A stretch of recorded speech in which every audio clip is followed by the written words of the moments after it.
Assalamualaikum warahmatullahi wabarakatuh.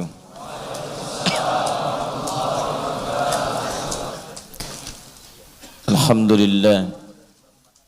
Alhamdulillahilladzi anzala al-Qur'ana hudan lin-nasi ajma'in wa bayyinatin minal huda wal furqan linakuna minal muttaqin. Wassalatu wassalamu ala rasulillahi alladzi arsalahu rahmatan lil alamin fa akhraja an-nasa min adh-dhulumati ila an-nur fa asbahna minal mu'minin. Allahumma fasalli wa sallim wa barik ala hadha an-nabiyyil karim ar-rasulil mubinil amin sayyidina Muhammadin wa ala alihi wa sahbihi wa ummatihi ila yaumiddin. Amma ba'd, fa ya ibadallah, أوصي نفسي وإياكم بتقوى الله فقد فاز المتقون فلا تموتن إلا وأنتم مسلمون. فقال تعالى: يا أيها الذين آمنوا اتقوا الله حق تقاته ولا تموتن إلا وأنتم مسلمون. Hadirin sekalian, saudara-saudariku, alhamdulillah kita masih diberikan kesempatan oleh Allah Subhanahu wa taala untuk hidup sampai dengan maghrib ini. Semoga hidup kita diberkahi oleh Allah Subhanahu wa taala, dan setiap waktu yang Allah berikan kepada kita dalam beraktivitas bisa diisi dengan amal saleh yang diridhai oleh Allah Subhanahu wa taala.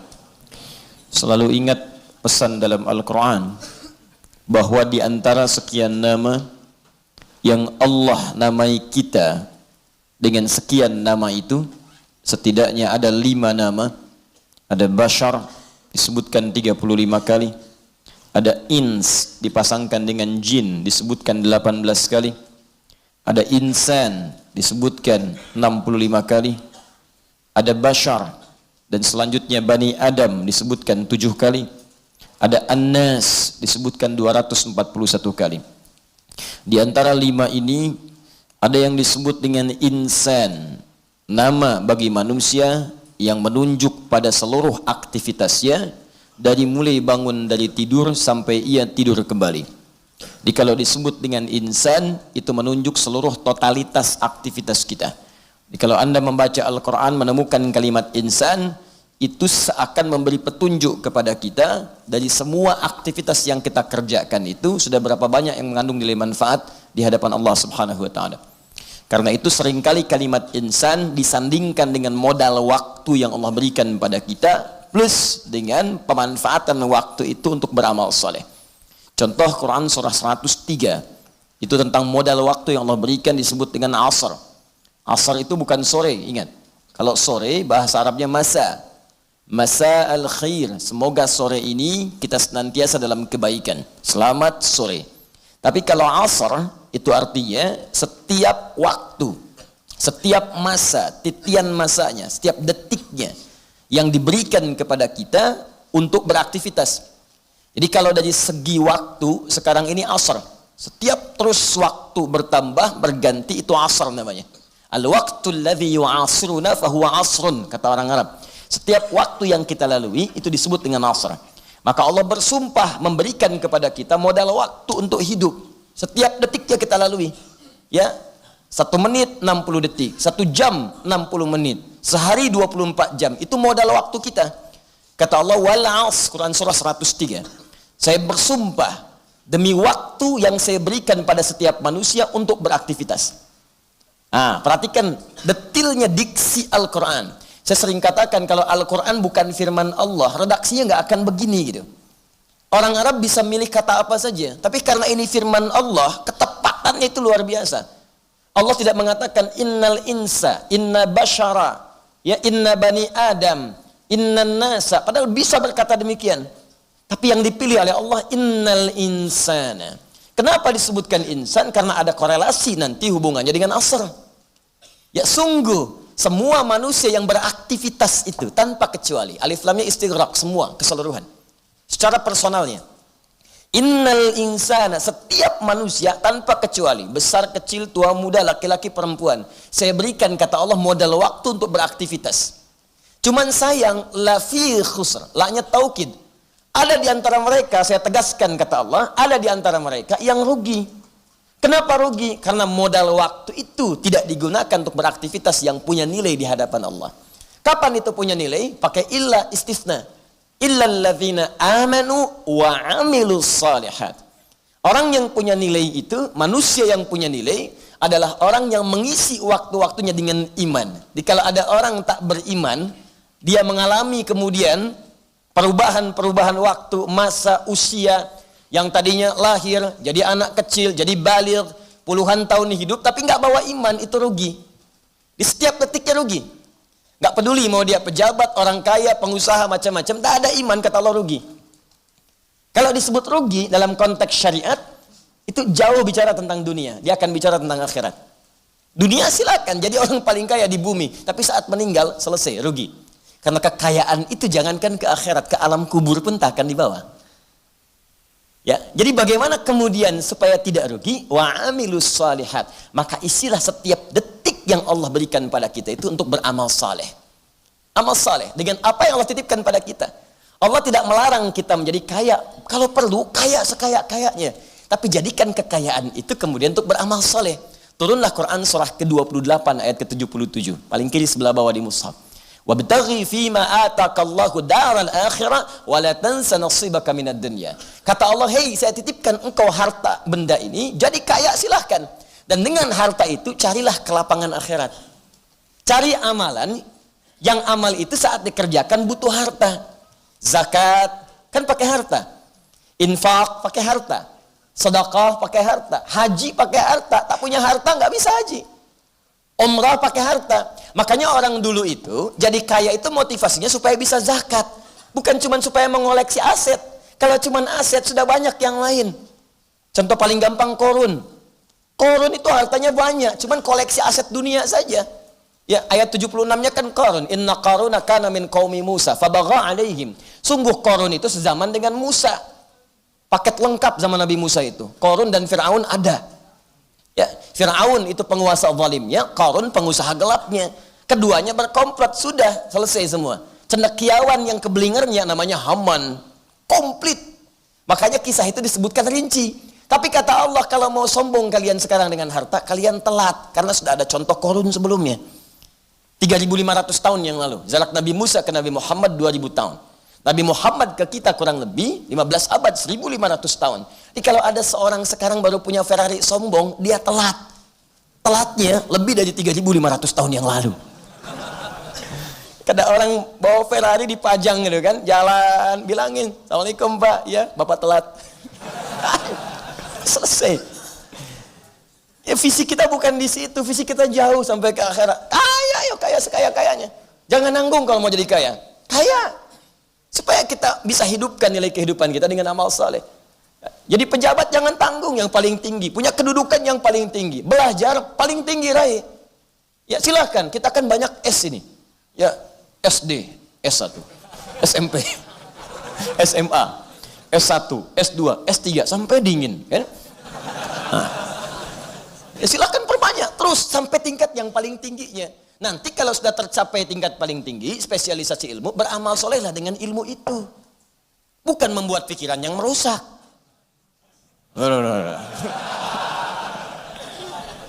Anak SD aja tahu hubungan di luar nikah itu hukumnya haram. Ente kuliah sampai tinggi-tinggi dapat doktor, nggak paham itu. Belajar apa? Ngapain kuliah tinggi-tinggi kalau nggak paham yang dasar-dasar? Kan sayang buang-buang waktu, tenaga, biaya gitu. Ngerti John? Paham ya? Ya. Jadi kalau kata Al-Quran, kalau ada yang menyimpang itu jangan banyak diviralkan. Tinggalkan, selesai. Tuh, kalau diviralkan nanti malah kemudian jadi persepsi yang berbeda. Kalau mau dijawab, jawaban itu banyak sebetulnya. Tapi kaidahnya Quran surah keempat ayat 140. Paling kiri sebelah bawah di mushaf. Wa qad nazzala 'alaikum fil kitab, telah tetap ketentuan dalam Al-Qur'an. An idza sami'tum ayatillahi. Kalau Anda mendengar ada orang siapapun dia, gelarnya apapun, kemudian dia mengutak-ngatik ayat-ayat Allah, menyimpangkan maknanya, memahaminya dengan keliru, menyebarluaskannya, wa yustahza'u biha, atau dia mengolok-olok ayat itu karena merasa tidak sesuai dengan kepentingan hawa nafsunya atau pandangan-pandangan sempitnya. Apa kemudian respon Al-Quran dengan itu? Indah sekali. Fala taq'udu ma'hum, la nahyi. Gak usah dicela. Karena mencela sesuatu yang sudah tercela itu buang-buang energi. Ya, itu prinsip tuh, indah bahasa Quran tuh. Gak usah mencela. Jangan mencela, jangan menghina. Menghina sesuatu yang terhina itu buang-buang energi. Jadi daripada lisan Anda dipakai mencela, lebih baik dipakai zikir. Ya, zikir, katakan yang baik-baik, katakan yang mulia. Apa kata Al-Quran? Fala taq'udu ma'ahum, jangan sertai mereka, tinggalkan. Kalau tulisan, gak usah dibaca. Kalau tontonan, jangan ditonton. Kalau di radio, jangan didengarkan. Sudah selesai, tinggalkan aja. Apa manfaat dari itu? Hatta yakhudu fi haditsin ghairih, indah. Allah itu punya sifat Rahman. Sayang, kata Allah, kalau itu ditinggalkan supaya dia mikir. Dengan ditinggalkan itu ada yang salah dalam dirinya. Sampai dia kembali lagi menjadi benar. Indah kan? Menyelesaikan masalah dengan solusi yang indah. Menyelesaikan masalah tanpa masalah. Ini yang sesungguhnya nih. Ya. Dan tidak harus menggadaikan apapun. Ya. Kita cukup beriman saja, terapkan.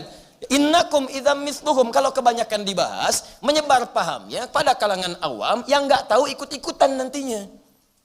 Sudah, yang punya otoritas sampaikan, ini nggak tepat, sudah selesai, masyarakat jauhi, tuntas. Tapi kalau banyak-banyak dibahas, dibincangkan, diskusikan, saya tadi baca koran di pesawat, muncul lagi itu, lihat internet muncul lagi, semakin banyak diviralkan, nyampe ke orang awam yang tidak paham, dipraktekkan, dan itu kemudian jadi legitimasi, itu yang keliru. Jelas ya? Baik, innallaha jami'ul munafiqina wal kafirina fi jahannam jami'a. Kata Allah, tobat, tobat, tobat, tobat. Kalau masih mengaku muslim, bertobatlah, kemudian koreksi, sesuaikan dengan petunjuk yang benar. Kalau tidak, nanti khawatir masuk golongan munafik. Ternyata yang masuk neraka jahannam duluan itu bukan orang yang kafir, tapi munafik. Innallaha jami'ul munafiqin wal kafirina fi jahannam jami'a. Kata Allah, Allah akan menghimpun orang munafik dan orang-orang kafir di neraka jahannam seluruhnya kalau mereka tidak bertobat sebelum wafat. Ya, jadi kita saling mendoakan. Pertama, mudah-mudahan seluruh pelaku maksiat bertobat sebelum diwafatkan oleh Allah Subhanahu wa taala. Semoga dilembutkan hatinya, berubah jadi orang baik dan saleh. Dan semoga orang-orang yang belum mendapatkan hidayah, berkenan Allah berikan, hunjamkan pada hatinya hidayah, dan mau bersyahadat sebelum ia wafat menghadap pada Allah Subhanahu wa taala. Dan semoga kita yang telah berusaha untuk berhijrah, berkomitmen dengan baik, menjaga diri kita sehingga tetap dalam keadaan yang baik di hadapan Allah Subhanahu wa taala insyaallah. Bahasan kita hari ini melanjutkan pada sesi kajian kita tentang pemaknaan ayat-ayat Al-Qur'an, praktek dari teori ulumul Qur'an yang telah kita kaji bagian per bagiannya. Sekarang kita ambil aspek ketiga dari 3 bagian pembahasan terhadap penafsiran ayat-ayat Al-Quran. Saya telah jelaskan di awal muqaddimah, dalam upaya menafsirkan atau menjelaskan atau mengambil penjelasan dari kalangan ulama terdahulu yang tersambung sampai ke Nabi terkait makna ayat-ayat Al-Quran, itu ada 3 pendekatan. Secara umum ya, ini bukan metode, tapi objek pembahasannya. 1, pembahasan linguistik secara bahasa. Karena seluruh ayat Al-Quran itu mu'jizat, maka beda dengan kalimat biasa. Semua huruf Al-Qurannya itu mengandung mu'jizat. Bukan sekedar kalimat atau ayat-ayat yang menjadi kemudian ungkapan punya makna. Tidak. Semua ayat Al-Quran karena mu'jizat, maka setiap hurufnya pun itu punya makna. Nanti kita akan bahas, dan telah kita bahas sebagiannya pada uraian kita di tempo yang lalu. Jadi nanti yang akan kita uraikan itu, dan telah sebagian kita uraikan, saya tidak akan pernah membahas setiap ayat kecuali menerangkan hurufnya. Bahkan ba punya sekian huruf. Setelah kita bahas di ba bismillah itu. Alif lam punya sekian makna. Apa kaitan dengan ayat itu? Kita akan uraikan itu. Yang kedua, ada kaitan dengan hukum-hukum fikihnya jika itu didapatkan di dalamnya. Bisa jadi informasi saja, bisa jadi hukum syariat. Ada hukum nggak di ayat itu? Ya, kemarin kita bahas Bismillahirrahmanirrahim. Alhamdulillahi Rabbil Alamin. Ar-Rahmanirrahim. Kita berhenti di sini kan? Nah, apakah di kalimat Bismillahirrahmanirrahim itu ada hukum fikih di dalamnya? Hukum fikih itu hukum yang diterapkan dalam konteks ibadah. Ya, Bismillah itu dibawa nggak dalam konteks ibadah? Misal, ibadah ritual, sholat. Kita sholat baca bismillah enggak? Kalau baca bismillahirrahmanirrahim, bacanya dikeraskankah atau disirkankah? Silent. Kapan dibaca keras, kapan dibaca silent, atau enggak dibaca sama sekali? Bagaimana dasar hukum untuk mengetahuinya? Tarik karena fikih, kita bahas fikihnya. Kemudian misalnya dalam konteks muamalah, kapan bismillah dibaca? Apakah saat menggunakan pakaian, saat makan, saat minum, saat kerja, boleh nggak baca bismillah? Bagaimana narik konteks fikihnya ke situ? Apa dalilnya? Nah, itu fikih. Yang ketiga hikmahnya. Hikmah, apa esensi? Apa hikmahnya kemudian ayat-ayat itu disampaikan oleh Allah Subhanahu wa taala dengan pemaknaan yang lebih luas dalam kehidupan. Itu yang coba kita turunkan. 2 sudah kita pelajari, sisi bahasa dan hikmah di pertemuan yang lalu, dari bismillahirrahmanirrahim sampai ar-rahmanirrahim. Sekarang kita akan masuk aspek hukum fikihnya dalam kaitan bacaan bismillahirrahmanirrahim sampai alhamdulillahirabbil alamin sampai ar-rahmanirrahim. Apa hukum fikih terkait dengan bacaan bismillahirrahmanirrahim? Baik, kita mulai bahasan kita. Ada banyak kitab yang saya coba tunjukkan. Hari ini saya bawakan nanti kitab Syekh Muhammad Ali As-Sabuni, ya, Rawa'i'ul Bayan fi Tafsiri Ayatil Ahkam. Ya, Rawa'i'ul Bayan, keterangan-keterangan yang sangat memukau fi Tafsiri Ayatil Ahkam, dalam menerangkan ayat-ayat yang memiliki kandungan hukum di dalamnya. Jadi kalau Anda ingin belajar hukum-hukum, baik fikih ataupun hukum ibadah yang lain, ini cukup jadi patokan yang sangat simpel. Ya, ini asli saya bawakan, masih dalam bahasa Arab. Ya, bahasa Indonesianya ada, dia 2 jilid, setiap satu jilidnya punya 2 seri di dalamnya. Warnanya coklat, terbitan Bintang Surabaya. Ya, salah satunya ada di situ. Ya. Baik, yuk kita bacakan. Nanti kalau mau lebih tinggi dari ini ada lagi. Ya, nanti misalnya kitabnya Al-Qurtubi, ya, ada. Ya, kemudian nanti ada kitab-kitab lain ada. Nanti kita tampilkan yang ini untuk memudahkan. Al-Ahkamus Syar'iyyah, tentang hukum-hukum syariat. Al-Hukmul Awal, pembahasan pertama. Halil basmalatu ayatun minal Quran? Apakah bismillahirrahmanirrahim itu termasuk ayat dalam Al-Quran atau tidak? Awas ya, apakah termasuk ayat dalam Al-Quran atau tidak? Khususnya dalam Al-Fatihah. Nanti konsekuensinya begini, konsekuensinya kalau dia masuk ayat berarti harus dibaca. Ya? Apakah dibacanya jahar atau sir, itu hanya perbedaan teknis saja. Nah, kalau kemudian bukan termasuk ayat, contohnya misalnya ini doa atau tabarruk misalnya. Nah, dia bukan ayat, maka konsekuensinya dia tidak dibaca, terkhusus dalam praktek sholat. Karena saat sholat itu baca Al-Fatihah. Al-Fatihah itu Qurannya. Sedangkan Bismillah kalau ditafsirkan bukan bagian dari ayat, maka dia tidak perlu dibaca. Jelas? Nah, kita belum selesai nih. Ini baru pembahasan slide-nya saja, ya, sekilasnya saja. Nah, apakah itu termasuk bagian dari ayat Al-Quran atau bukan? Ini yang coba kita gali. Seperti apa dalil-dalilnya, apa pendapat-pendapat ulamanya, dan bagaimana kesimpulannya. Kitab ini kitab bagus sekali karena menghimpun seluruh pendapat ulama terkait pembahasan. Dalilnya disebutkan, lalu setelah itu dimunaqasyahkan, didiskusikan di antara pendapat itu. Terakhir apa kesimpulan pendapat yang paling kuatnya. Ya, jelas? Belum saya terangkan. Ya. Bismillah.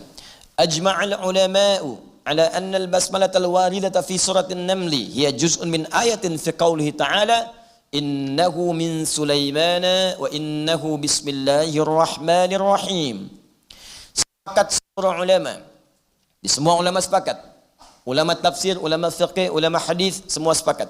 Ala anna al-basmalah al-waridata, bahwa kalimat bismillahirrahmanirrahim yang tersebut fi suratin Naml, di surah An-Naml, surah ke-27, ya, hiya juz'un min ayatin, termasuk ayat dari surah itu. Surah ke-27 ayat 30. Ya, surah ke-27 ayat 30. Wa hiya qauluhu ta'ala, yaitu firman Allah Subhanahu wa ta'ala, innahu min Sulaimana wa innahu bismillahirrahmanirrahim. Masya Allah. Innahu min Sulaimana, sungguh surat yang dibawa ini min Sulaimana, dari Nabi Sulaiman alaihi salam. Seperti kita ketahui kisahnya bahwa ada burung kecil, ya, burung apa namanya? Hudhud, ya. Kecil itu nanti ada dua, ada hudhud, ada bulbul. Ya, hudhud bisa menempuh jarak yang sangat panjang. Nah, sekarang orang mulai mencincin burung tuh. Di burung itu Pak, ya Ibu, bisa dilatih tuh. Ya, sekarang di sebagian tempat jadikan alat spionase. Karena dia bisa migrasi, ada migrasi burung itu pindahnya bisa pindah lintas negara bahkan benua. Ada orang pernah mencincin burung kecil kayak walet di Jepang, ketemunya di Indonesia. Burung itu, ada masa migrasinya dia pergi. Ada burung kecil punya jarak tempuh yang sangat jauh, gitu. Di antaranya hudhud nanti. Ada burung yang lucu, lincah, tapi nggak bisa nempuh jauh. Cuman indah, punya suara bagus, bulbul namanya. Ya, Al-Asma'i pernah bikin qasidah puisi tentang burung bulbul yang lompat-lompat di atas dahan. Dia sedang tumbuh menumbuhkan bunga yang indah, di bawahnya ada sungai. Langsung bikin puisi Arab. Orang Arab begitu tuh. Melihat sesuatu jadi puisi. Sautus safiril bulbuli hayyaja qalbi thamili al-ma'u waz-zahru ma'a zahri lahzul muqali fa anta ya sayyidali wa sayyidi wa maulali fakam tayammuni ghuzaylun uqayqali qataftuhu min wajnatin min fi'li hadha ar-rajuli faqala la la la faqad ghada muharwili wal walad wali ya wailali taqultu la tuwalwili fabayyinu lu'ali qalat tauhina kadha ila radhul muqali kahatan ka kailali tabuli tuh ulangi. Orang Arab tuh. Ya. Amami rajulun qamisun abyadu. Ya, biqalan suwatin tazinu jamilatun ba'idu. Masya Allah. Di depan saya ada orang pakai baju biru keputih-putihan. Ya, memakai peci-pecinya warna putih. Kan wajhu ilayya radhiyu. Ya, maka beliau kemudian tersipu malu, tersenyum menghadap kepadaku, tapi ridho dengan apa yang aku sampaikan. Orang Arab begitu tuh. Ya. Jadi kalimatnya indah, terus. Cuman kalimat isi yang nggak ada, cuma mau kemana? Ke hatimu. Itu kecil. Itu kosong orang Arab tuh, nggak ada nilainya gitu. Ya. Catat. Innahu min Sulaiman. Sungguh ini dari Sulaiman. Hudhud datang. Ya. Wa innahu bismillahirrahmanirrahim. Ini adab. Adab ya, semua memulai seluruh nabi dan rasul dari Nabi Muhammad sallallahu alaihi wasallam sampai ke atas ke Nabi Adam alaihissalam tidak pernah mengerjakan segala hal kecuali semua pekerjaan disandarkan kepada Allah. Nah, ini punya dua makna. Makna yang pertama adalah menjadikan semua pekerjaan itu jadi ibadah, punya nilai di hadapan Allah. Yang kedua, karena dikerjakan karena Allah, maka semua pekerjaan ini akan mengikuti hukum-hukum Allah. Ya, saya orang Indonesia. Saya nyandarkan semua proses administrasi saya sesuai dengan aturan negara saya. Maka saya ikuti. KTP bikin. Keluar pakai paspor. Semua yang negara saya tetapkan baik-baik saya ikuti. Nah, ketika kita sandarkan sebagai muslim, kita ini hamba Allah, maka hukum Allah ikuti. Kata Allah salat. Kata Allah puasa. Kata Allah baca Quran, baca. Dan kalimat simpel untuk komitmen itulah bismillahirrahmanirrahim. Makanya kata Nabi, semua perbuatan baik itu kalau mau dikerjakannya benar, maka ucapkan bismillahirrahmanirrahim. Kullu amrin dzibalin la yubda'u fihi bismillahirrahmanirrahim fahuwa abtar. Setiap perbuatan baik tidak disertakan nama Allah bismillahirrahmanirrahim, maka terputus. Apa yang terputus? Dua. Satu, peluang pahala dan keberkahannya. Yang kedua, konektivitas kita dengan Allah. Jadi kalau Anda baca bismillahirrahmanirrahim, itu Allah membimbing kita nanti. Jadi kalau kita mau minum dengan kalimat itu, akan dijaga kita dari minuman yang haram. Anda bekerja, berangkat dari rumah, bismillahirrahmanirrahim. Maka kalimat itu akan menjaga Anda dalam pekerjaan Anda. Demi Allah saya katakan, kalau Anda kemudian diarahkan pada yang tidak baik, ada yang nyogok, ngajak korupsi, ngajak nipu, itu kalimat itu akan menjaga Anda. Dalam jiwa kita ada burhan namanya, akan mengingatkan, jangan, Allah nggak suka itu. Tapi kalau Anda tidak berpegang dengan itu, Anda terjauh kemudian dari pengawasan Allah Subhanahu wa taala. Itu poinnya. Setiap orang punya pilihan. Tapi orang cerdas akan memilih amal soleh dibandingkan mengerjakan yang salah. Kalau Anda bisa mengerjakan yang soleh, kenapa harus memilih dengan jalan yang salah? Jelas? Apa hukum fikihnya? Wa innahu bismillahirrahmanirrahim. Di ayat itu, Quran surah ke-27 ayat 30 ada kalimat bismillahirrahmanirrahim. Semua ulama tanpa kecuali sepakat bahwa kalimat bismillahirrahmanirrahim di ayat ini adalah termasuk ayat dari surah An-Naml. Paham? Baik, teruskan. Walakinnahum ikhtalafu. Walakinnahum ikhtalafu hal hiya ayatun minal Fatihah wa min awwali kulli suratin amla ala aqwalin adida. Tapi para ulama itu kemudian berbeda pendapat. Nah, beda pendapat itu wajar di kalangan ulama kalau dalil-dalilnya beragam. Nanti di hukum fikih saya ajarkan satu teori. Kalau ada secara singkat dalil satu, contoh satu, itu artinya semua apa yang Allah terangkan lewat Rasul itu jelas dan bisa dikerjakan oleh semua hamba. Sehingga tidak perlu alternatif. Contoh, ada yang sifatnya bacaan, ada gerakan. Misal bacaan, Abu Daud nomor hadis 857. Saat kita takbir dalam salat, fayaqulu, maka kita mengucapkan Allahu Akbar. Allahu Akbar. Nah, kalimat Allahu Akbar ini cuma satu riwayatnya, contohnya satu. Setiap Nabi sholat gak pernah ganti dengan kalimat lain selain Allahu Akbar. Walaupun nama Allah banyak. Al-Asmaul Husna. Ya, Allahur Rahmanur Rahimul Malikul Quddusus dan seterusnya. Assalamul Mu'min Muhaiminul dan seterusnya. Pernahkah ada satu riwayat pun datang kepada kita mengatakan satu kali Nabi pernah sholat mengucapkan Allahur Rahman? Tidak ada. Allahul Jabbar? Gak ada. Jelas? Semuanya Allahu Akbar. Kalimatnya sama, satu. Kenapa? Karena seluruh hamba-hamba Allah yang sholat itu mampu mengucapkan kalimat itu tanpa kecuali. Kalau sudah begitu jangan kreatif. Allahus Samad. Hah? Kok jadi somad, Pak? Mohon maaf ya. Yang Akbar itu udah kelamaan. Dari dulu Akbar melulu. Sekarang kita ganti dikit. Nggak bisa. Tetap Allahu Akbar. Jangan kreatif. Jangan terlalu banyak mencari yang lain. Satu dalil, satu contoh. Karena itu sampai sekarang pun tidak pernah ada hadis palsu. Sepalsu-palsunya hadis. Tidak pernah ada hadis palsu menyampaikan pesan bahwa kalimat Allahu Akbar bisa berubah. Di pemalsu hadis pun tidak tertarik memalsukan hadis itu saking jelasnya. Paham? Baik, contoh gerakan. Perhatikan baik-baik An-Nasai nomor hadis 886. Ketika Anda mengangkat tangan, di An-Nasai boleh sejajar dengan daun telinga. Di Al-Bukhari boleh sejajar dengan bahu, hadwaman kibaihi di sini. Jadi boleh di sini, termasuk di hadis Muslim nomor hadis 397 dari Khalad bin Rafi Az-Zuraiqi, rawinya sahabat Abu Hurairah. Ya, boleh farafa'a yadayhi hadwaman kibaihi, maka mengangkat kedua telapak tangannya sejajar dengan bahunya di sini. Boleh di sini. Ya, alhamdulillah. Boleh sejajar dengan daun telinga. Tapi semua sepakat setelah diangkat itu fawadha'a, maka meletakkan yadahul yumna wa kafahul yamin ala yusra, maka meletakkan telapak tangan yang kanan di punggung kirinya begini. Boleh antara pergelangan ke pergelangan, rusgun ala rusgin begini.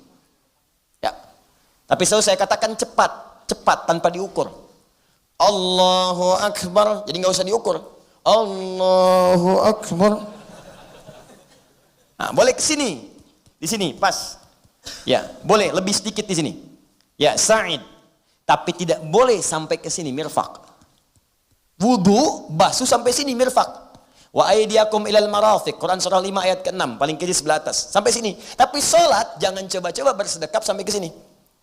Kata Nabi, jangan engkau bersedekap. Salat bersedekap seperti orang sombong. Ya, orang sombong, punya perusahaan banyak. Lihat-lihat gini kan. Misal ya, atau subuh salat di puncak gitu kan, kemudian begini, ya. Sampai sini saja. Nah, tapi poin terkait tadi itu satu dalil, satu contoh. Ketika Anda mengangkat kata Nabi, fawadha'a pakai fa, cepat letakkan tanpa jeda. Fa itu di ilmu nahwu harfu atfin rabitin baina syai'aini bila hudud. Huruf yang merangkai dua peristiwa dengan cepat tanpa jeda. Di antara peristiwa satu kedua itu nggak ada jedanya.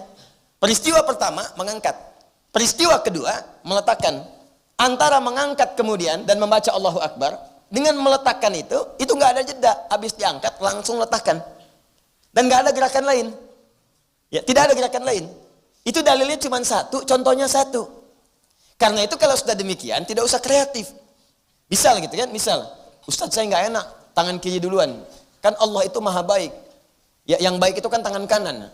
Yang kiri sering diilustrasikan tangan yang kurang baik. Boleh nggak kalau saya begini, takbirnya angkat begini, saya masukin kanan dulu, baru tutup begini, kirinya naik, baru kemudian kanan masuk lagi. Allah, kan? Nah, gitu. Boleh nggak? Nah, boleh dengan tidak diikat dalil.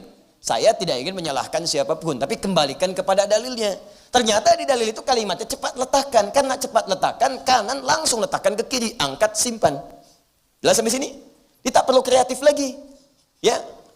Lalu misalnya kadang kaki naik dikit misalnya kan. Nah, itu cepat disimpan saja. Saya sering katakan di hadis palsu pun tidak ditemukan kemudian gerakan memutar ini. Di saking palsunya hadis ini, pemalsu hadis pun tidak tertarik memasukkan hadis itu karena kalimatnya jelas. Itu kalau satu dalil, satu contoh, satu saja.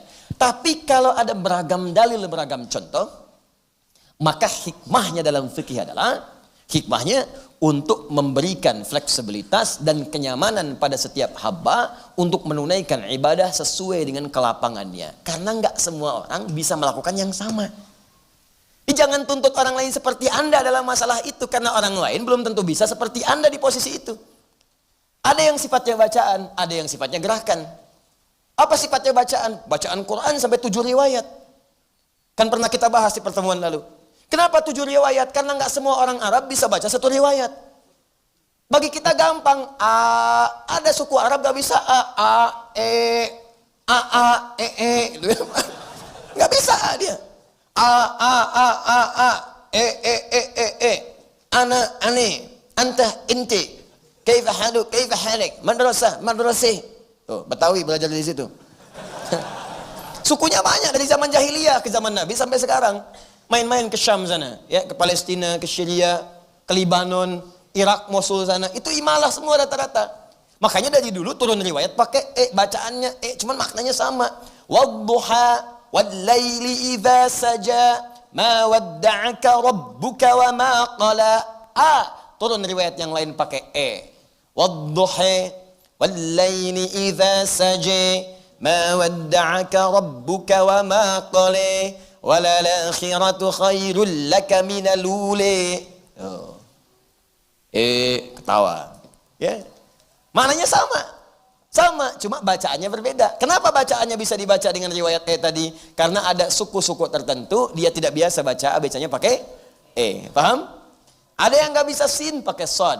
Ihdinas siratal mustaqim, ihdinas siratal mustaqim. Ada nggak bisa sin, nggak bisa sod, pakai zai. Ihdinas siratal mustaqim. Ada. Makna nggak berubah, cara bacanya kemudian yang tidak sama. Maka di situ ulama berbeda pendapat. Perbedaan ini untuk memudahkan kalangan masyarakat. Silahkan yang sesuai dengan kemudahannya pilih itu. Jelas? Ada yang gerakan, nanti akan banyak ditemukan yang seperti ini. Akan sujud kemudian, apakah pakai telapak tangan dulu atau lutut dulu? Ada 2 versi di sini. Yang pakai telapak tangan ada. Rawinya Abu Hurairah, sumbernya Abu Daud, nomor hadisnya 840 sampai 841. Paling kiri sebelah atas di kitabnya. Yang pakai lutut rawinya siapa? Ada ditemukan dari sahabat Nabi juga. Ya, sampai ke Nabi SAW. Bahkan di Abu Daud di kitab yang sama, nomor hadis 838, paling kanan sebelah bawah. Ada semuanya, pakai lutut ada, pakai telapak tangan ada. Kenapa ada 2 versi itu? Karena tidak semua orang ketika akan sujud bisa menggunakan cara yang sama. Anda biasa telapak tangan, yang lain mungkin nyaman dengan lutut. Silahkan, gak ada masalah. Yang jadi masalah adalah ketika telapak tangan Anda bermasalah, terus Anda mengatakan gak bisa pakai lutut, harus telapak tangan. Pertanyaan saya, kalau telapak tangan Anda bermasalah, Anda mau pakai apa? Kepala duluan. Paham ya? Nah, jadi kalau Anda mendapati kalimat ini, para ulama berbeda pendapat. Maksudnya, perbedaan pendapat itu didasarkan adanya kemudian kelonggaran-kelonggaran karena sebab-sebab tertentu, khususnya kemudahan untuk mengamalkannya. Jelas? Baik, dalam kaidah fikih disebut al-jam'u wa taufiq, yaitu mengumpulkan semua hukumnya, baru dicari yang paling memudahkan untuk diamalkannya. Sekarang apa pembahasan terkait dengan Bismillahirrahmanirrahim? Berapa pendapat ulama di situ? Bagaimana cara mengamalkannya? Seperti apa terapan-terapannya? Baik, insya Allah kita akan teruskan bahasan kita setelah menunaikan salat Isya berjamaah. Dan ini pembahasan yang sangat penting karena terkait dengan amalan kita saat dilakukan dalam salat. Semoga Allah memberikan kemudahan. Subhanakallahumma wa bihamdika asyhadu an la ilaha illa anta astaghfiruka wa atubu ilaik. Assalamualaikum warahmatullahi wabarakatuh. Assalamualaikum warahmatullahi wabarakatuh. Alhamdulillah. Wassalatu wassalamu ala Rasulillah wa ala alihi wa sahbihi wa man walah wa ba'd. Hadirin sekalian, kita lanjutkan kembali bahasan kita setelah kita menunaikan salat Isya berjamaah. Semoga salat kita diterima oleh Allah Subhanahu wa taala.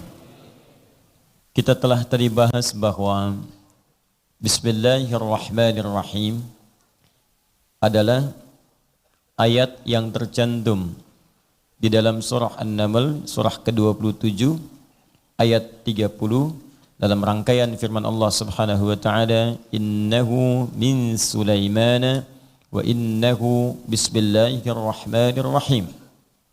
Dan sebagai informasi pelengkap juga tambahan bahwa ayat inilah kemudian yang menggenapkan jumlah bilangan bismillahirrahmanirrahim dalam seluruh surah Al-Quran.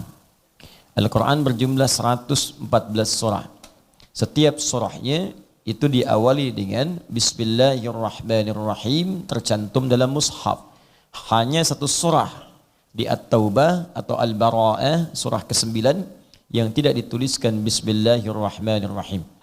Maka jumlahnya 113. Mana yang 114-nya? Itu yang di surah ke-27 An-Naml ayat ke-30. Kalimatnya sempurna, innahu min Sulaiman wa innahu bismillahirrahmanirrahim. Jadi bismillahirrahmanirrahim itu ayat yang sangat unik karena jumlahnya pun baik dari jumlah huruf, jumlah penyebutan dalam Al-Quran itu Masya Allah memiliki keragaman-keragaman dan keistimewaan yang sangat luar biasa. Sampai Nabi mengatakan dalam setiap aktivitas kita yang baik-baik maka sertakan kalimat bismillahirrahmanirrahim atau paling singkat kalimat bismillah. Anda bertanya, Ustaz, kenapa di surah 9 At-Taubah Al-Bara'ah tidak diawali atau dituliskan di mushaf dengan bismillahirrahmanirrahim? Karena Al-Bara'ah ini itu pembuka ayatnya izin untuk mulai membela diri dari penganiayaan. Izin untuk mulai membela diri dalam peperangan ketika diserang. Jadi ketika kekuatan sudah mulai baik, sudah tersinergi, maka orang-orang yang menyerang itu menzalimi dan sebagainya, maka muncul izin dari Allah Subhanahu wa taala untuk membela diri dan melawan mereka. Dalam Islam itu enggak ada ekspansi.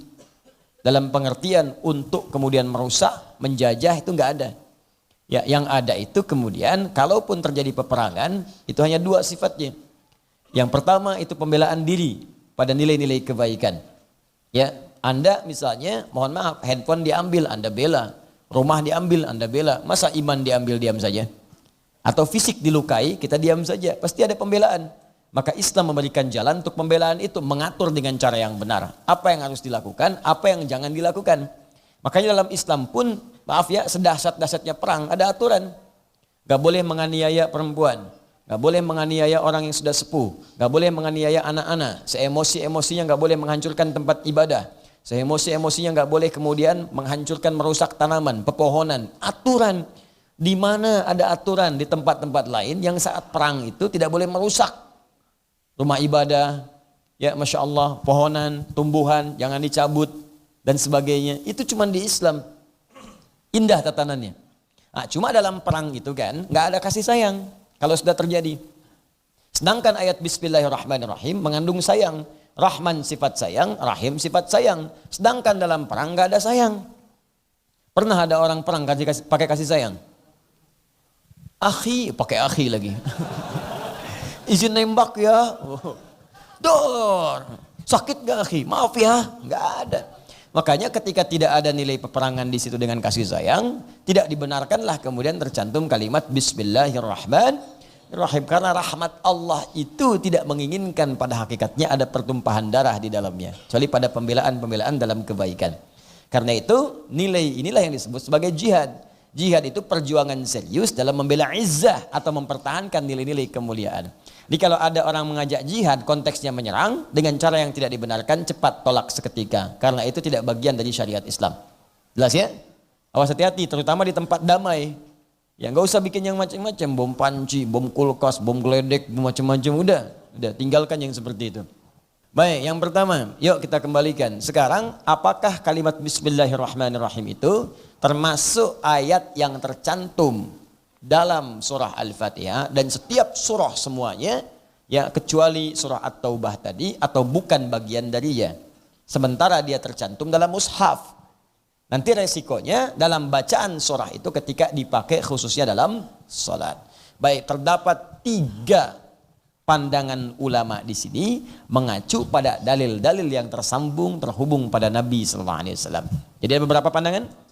3. Dari 3 ini nanti karena pandangan ada 3 maka perbedaan ulama pun sikapnya 3. Maka terjadilah kemudian 3 perbedaan pendapat di kalangan para ulama dan 3-3-nya mengacu pada dalil. Ingat kaidah yang pertama saya sampaikan pada saat ba'da maghrib tadi. Kalau masih ada dalil walaupun beda dengan pilihan kita, itu artinya diperkenankan secara syariat. Ingat, nanti ada 4-5 hukum terapan. 1, dalilnya jelas, contoh jelas. Itu enggak ada perbedaan pendapat. Contohnya sholat, takbir dalilnya ada, contohnya ada, selesai. Jangan beda. Yang kedua, dalil ada, contoh sementara. Setelah itu, kadang dipraktekkan, kadang tidak. Ya, seperti kunut misalnya. Dalil ada dalil banyak hadis tentang kunut. Nah, tapi prakteknya kadang Nabi praktekkan, kadang tidak. Ada yang sholat di belakang Nabi nggak kunut. Ada sholat di belakang Nabi pernah kunut. Jadi dua-duanya dibawa. Nah, dalam hal ini masih boleh dipraktekkan. Kalau pengen kunut silahkan, nggak ada masalah. Dalilnya ada dalil, ada contoh sifat sementara. Yang ketiga, dalil ada, contoh nggak ada.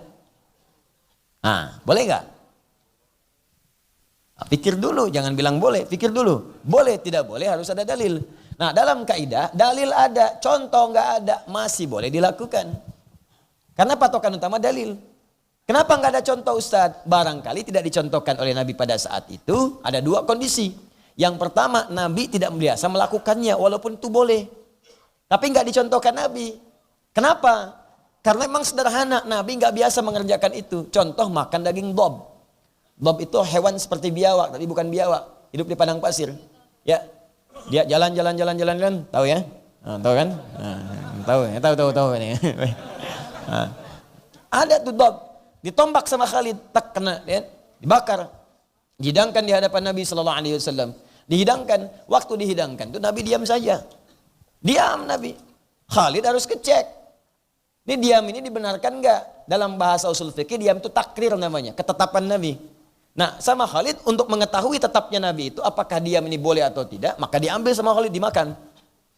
Nah, kalau Nabi melarang itu berarti haram hukumnya. Tapi kalau didiamkan berarti dibenarkan hukumnya. Jelas ya? Boleh. Makanya dalam fikih itu ada sesuatu yang nggak boleh diam kalau dilakukan. Seperti perempuan kalau sedang dilamar itu, ya kalau nolak ataupun setuju, ya apalagi nolak harus bicara. Jangan diam. Makanya di kaidah usul fikih kalau ada perempuan tuh diam maka berlaku kaidahnya as-sukutu alamatu he'eh. Ya. Diam itu tanda setuju. Ya. Diam tanda setuju. Jadi kalau akhwat ada yang lamar misalnya, mau sebagus apapun kalimatnya, kalau nggak setuju sudah. Ya, terima kasih atas rangkaian puisi yang indah, kasidah yang sangat luar biasa. Cuman mohon maaf, barangkali saya bukan jodoh yang telah Allah kirimkan untuk Anda. Udah selesai. Hah? Apa? Udah selesai masalah. Ya kan? Baik, jelas sampai sini? Nah, ini mesti bicara, jangan diam, ya. Jangan diam, betul. Ya, bicara, ngobrol gitu. Ya. Baik, jelas sampai sini? Baik, kembalikan. Jadi itu ya, contoh sementara. Kenapa Khalid cobain itu? Ketika dimakan sama Khalid, ya, radhiyallahu taala anhu, Nabi diam. Diamnya Nabi menyetujui itu. Kalau dilarang, langsung akan bilang, "Lid, jangan dimakan, haram." Ya kan? Kan kalau khol jelek gitu, Lid, Khalid.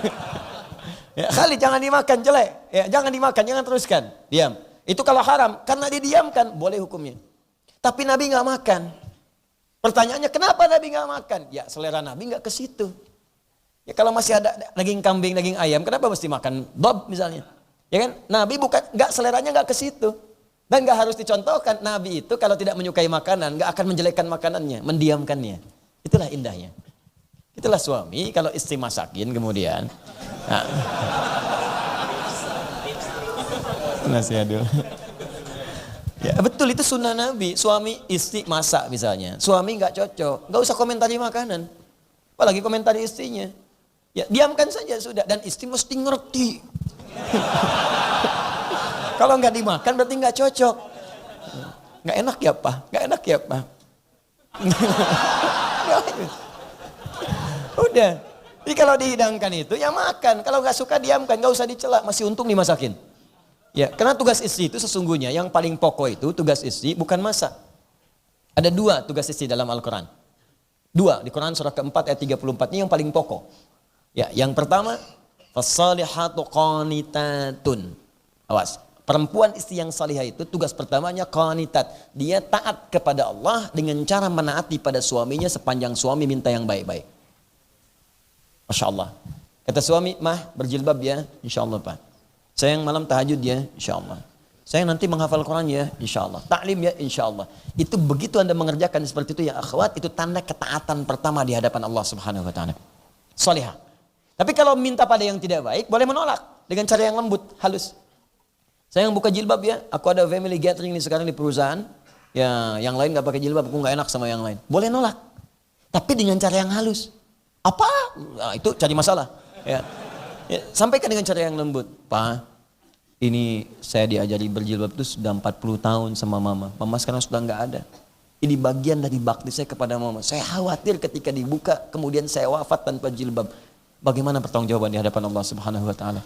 Rezeki kita sudah diatur Pak, cuman surga kita belum teratur.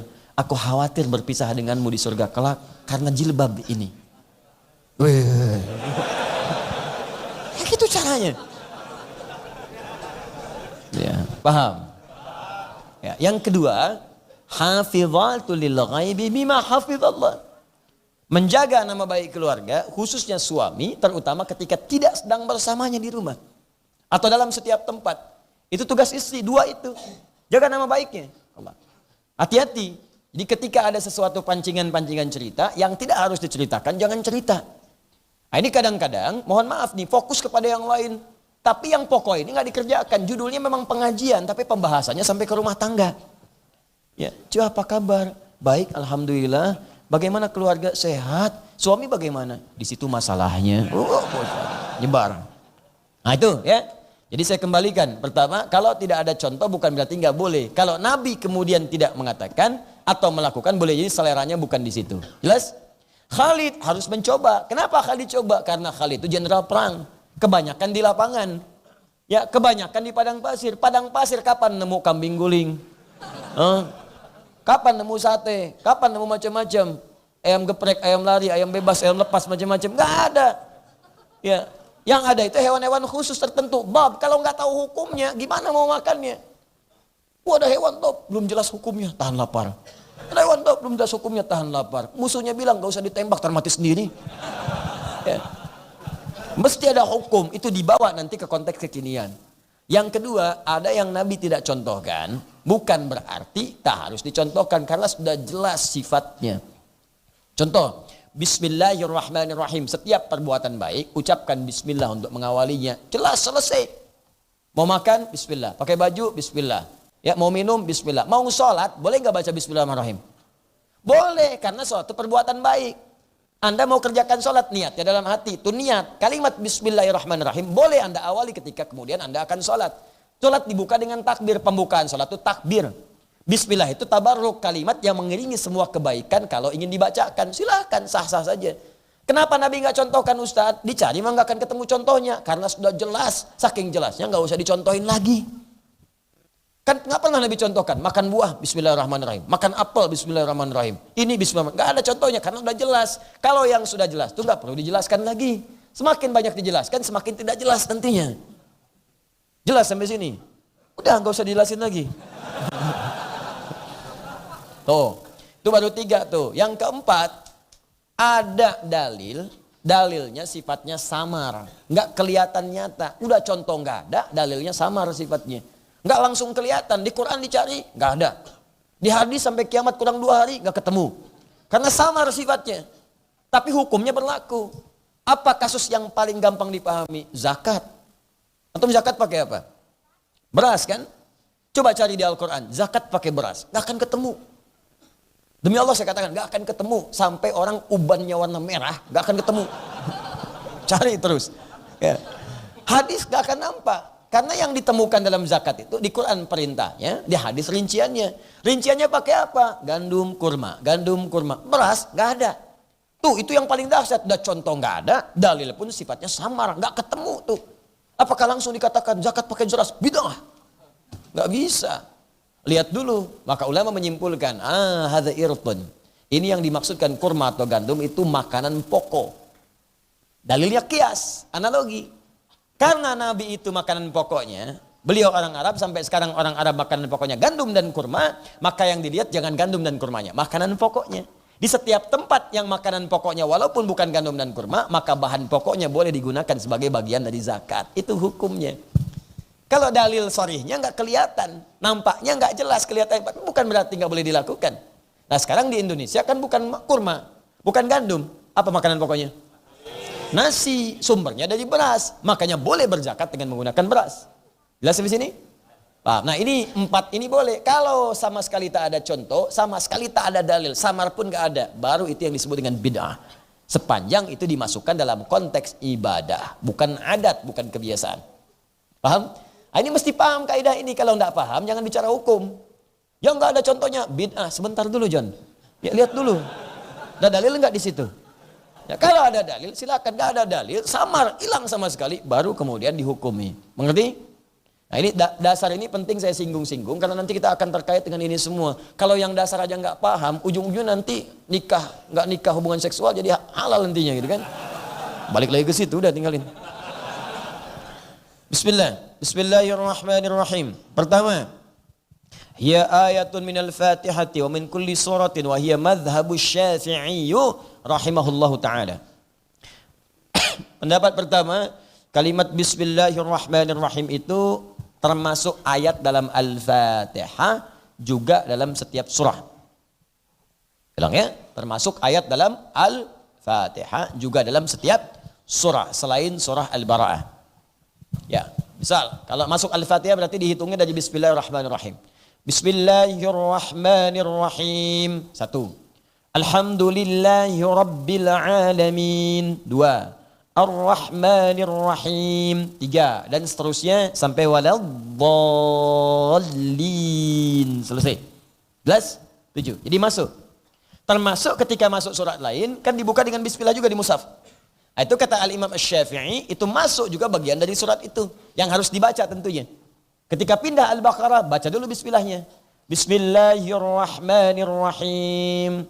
Ya, alif lam mim. Baca. Ya. Nah, konsekuensinya kalau dibawa ke amalan-amalan ritual seperti sholat, maka saat baca surah-surah terkait, maka bismillah pun harus dibacakan. Kalau sholatnya jahar, dibaca jahar. Kalau sholatnya silent, sir, dibaca silent atau sir. Contoh, yang jahar misalnya apa? Subuh. Semua sholat pasti baca Al-Fatihah. 15 kali atau 14 kali? 17 kali. 17. Pasti dalam sholat baca Al-Fatihah 17 kali. Ya, 17 kali. Rumusnya 2-4-4-3-4. 2 subuh, 4 zuhur, 4 asar, 3 maghrib, 4 isya. 17 kali. Jadi kalau kurang 17 berarti sholat subuhnya mungkin 1 rakaat. Ya. Baik. Nah, dalam sifat sholat ada jahar, ada sir. Jahar subuh 2 kali. Pendapat Asy-Syafi'i ini, nanti kita lihat dalilnya. Kalau kita praktekkan berarti bismillahnya baca jahar. Kalau jadi imam atau sholat sendirian. Bismillahirrahmanirrahim. Nah, imam. Atau sendirian, kita keraskan. Bismillahirrahmanirrahim. Kalau bacaannya kemudian silent, sholat silent, zuhur, asar, maka dibaca sir juga. Ya, bismillahirrahmanirrahim. Alhamdulillahirrahmanirrahim. Ar-Rahmanirrahim. Bunyi, dibacakan. Jelas? Nah, ini pendapat Al-Imam Asy-Syafi'i. Kalau pindah kemudian ke surah, selesai waladdallin, amin. Mau baca surah misalnya. Ya, maka balik lagi ke bismillahirrahmanirrahim. Qul huwallahu ahad. Jelas?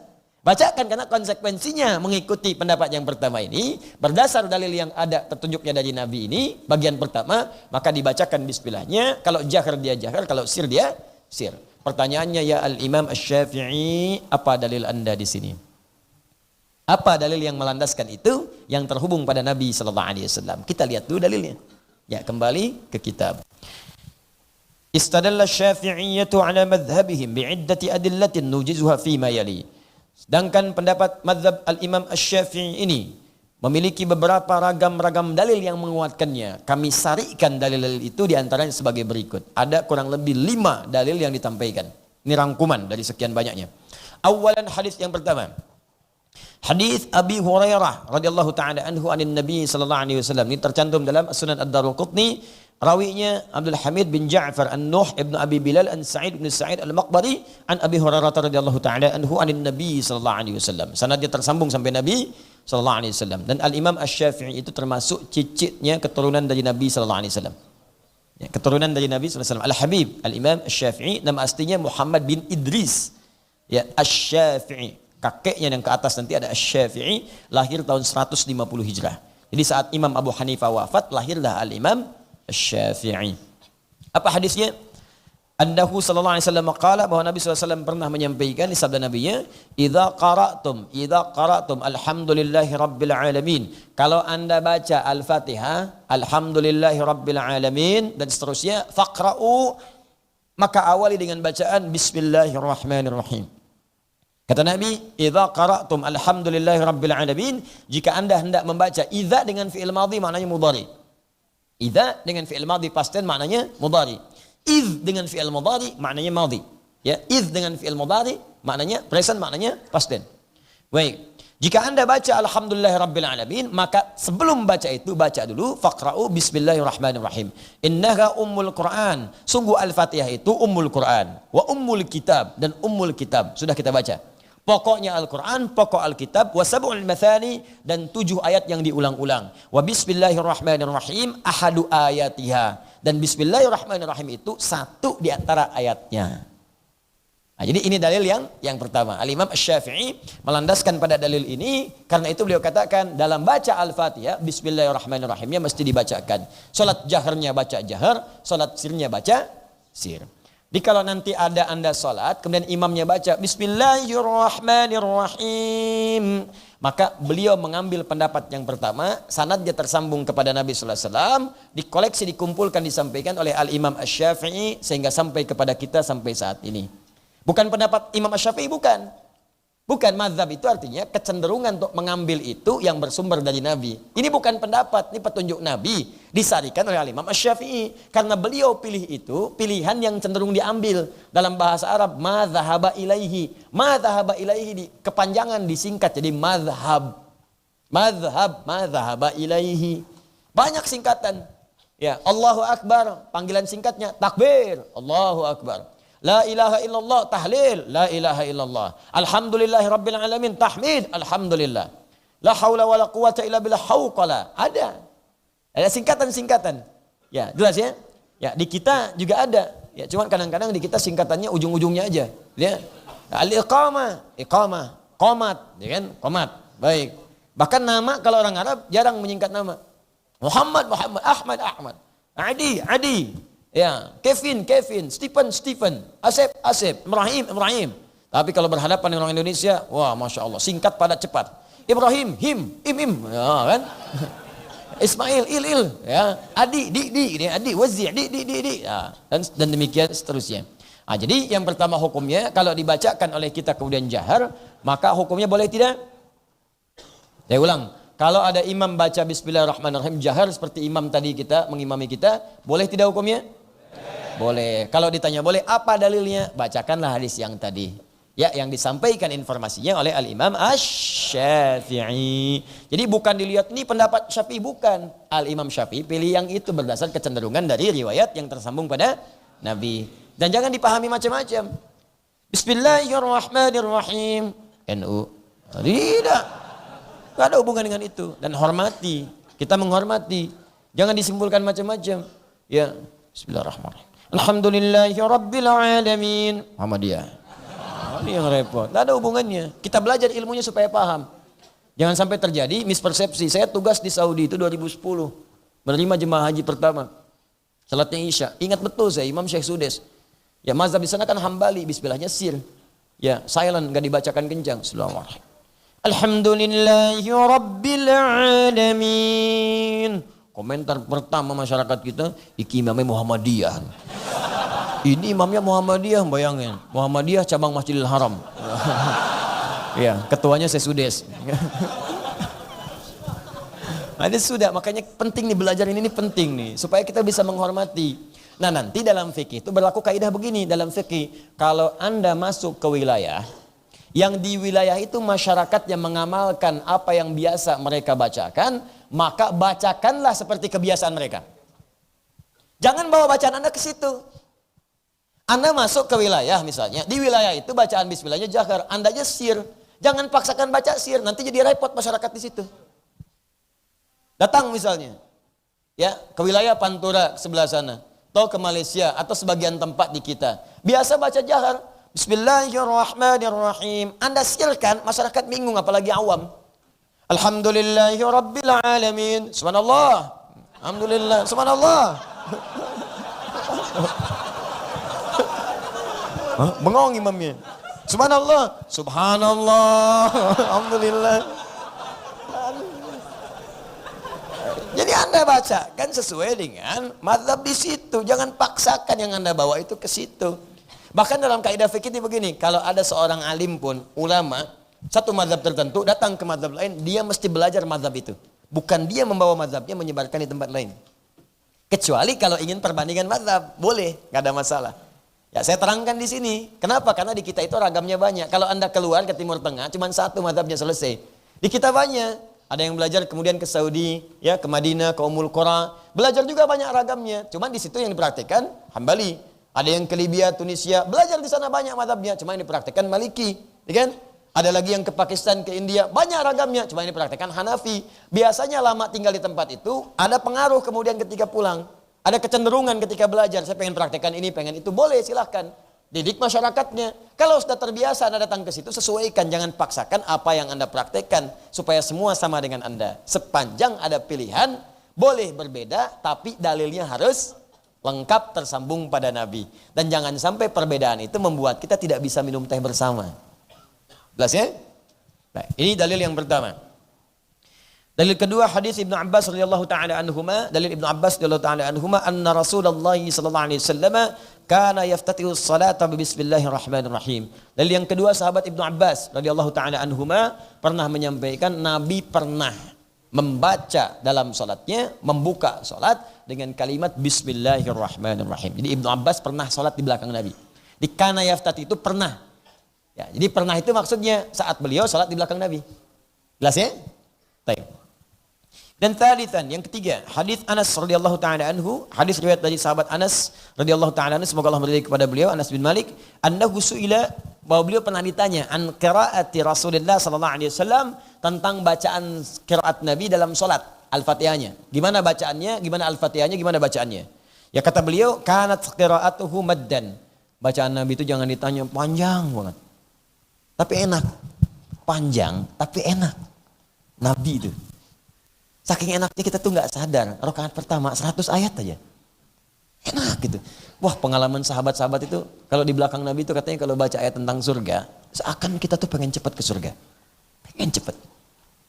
Kalau baca tentang neraka takut kita itu. Nggak pernah terfikir pengen maksiat, gemetar kita takut. Saking cepatnya bacaan itu.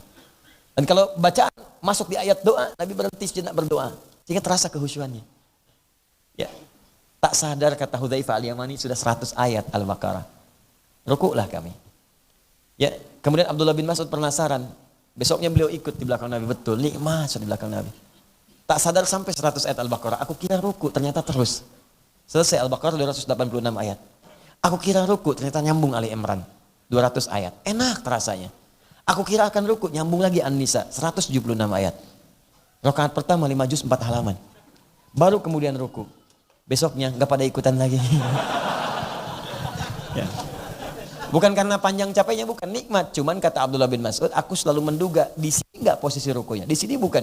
Aku khawatir diriku sendiri yang menyebabkan aku tidak khusyuk. Karena kapan menduga di mana rukunya? Saking nikmatnya salatnya. Jelas ya? Baik. Nah, cuma apa hubungan dengan dalil ini? Tsumma qara'a, bacaan Nabi itu panjang. Iftitahnya aja beliau rasanya enak, panjang, nyaman. Kemudian membaca Bismillahirrahmanirrahim. Alhamdulillahirabbil alamin sampai ke waladdallin.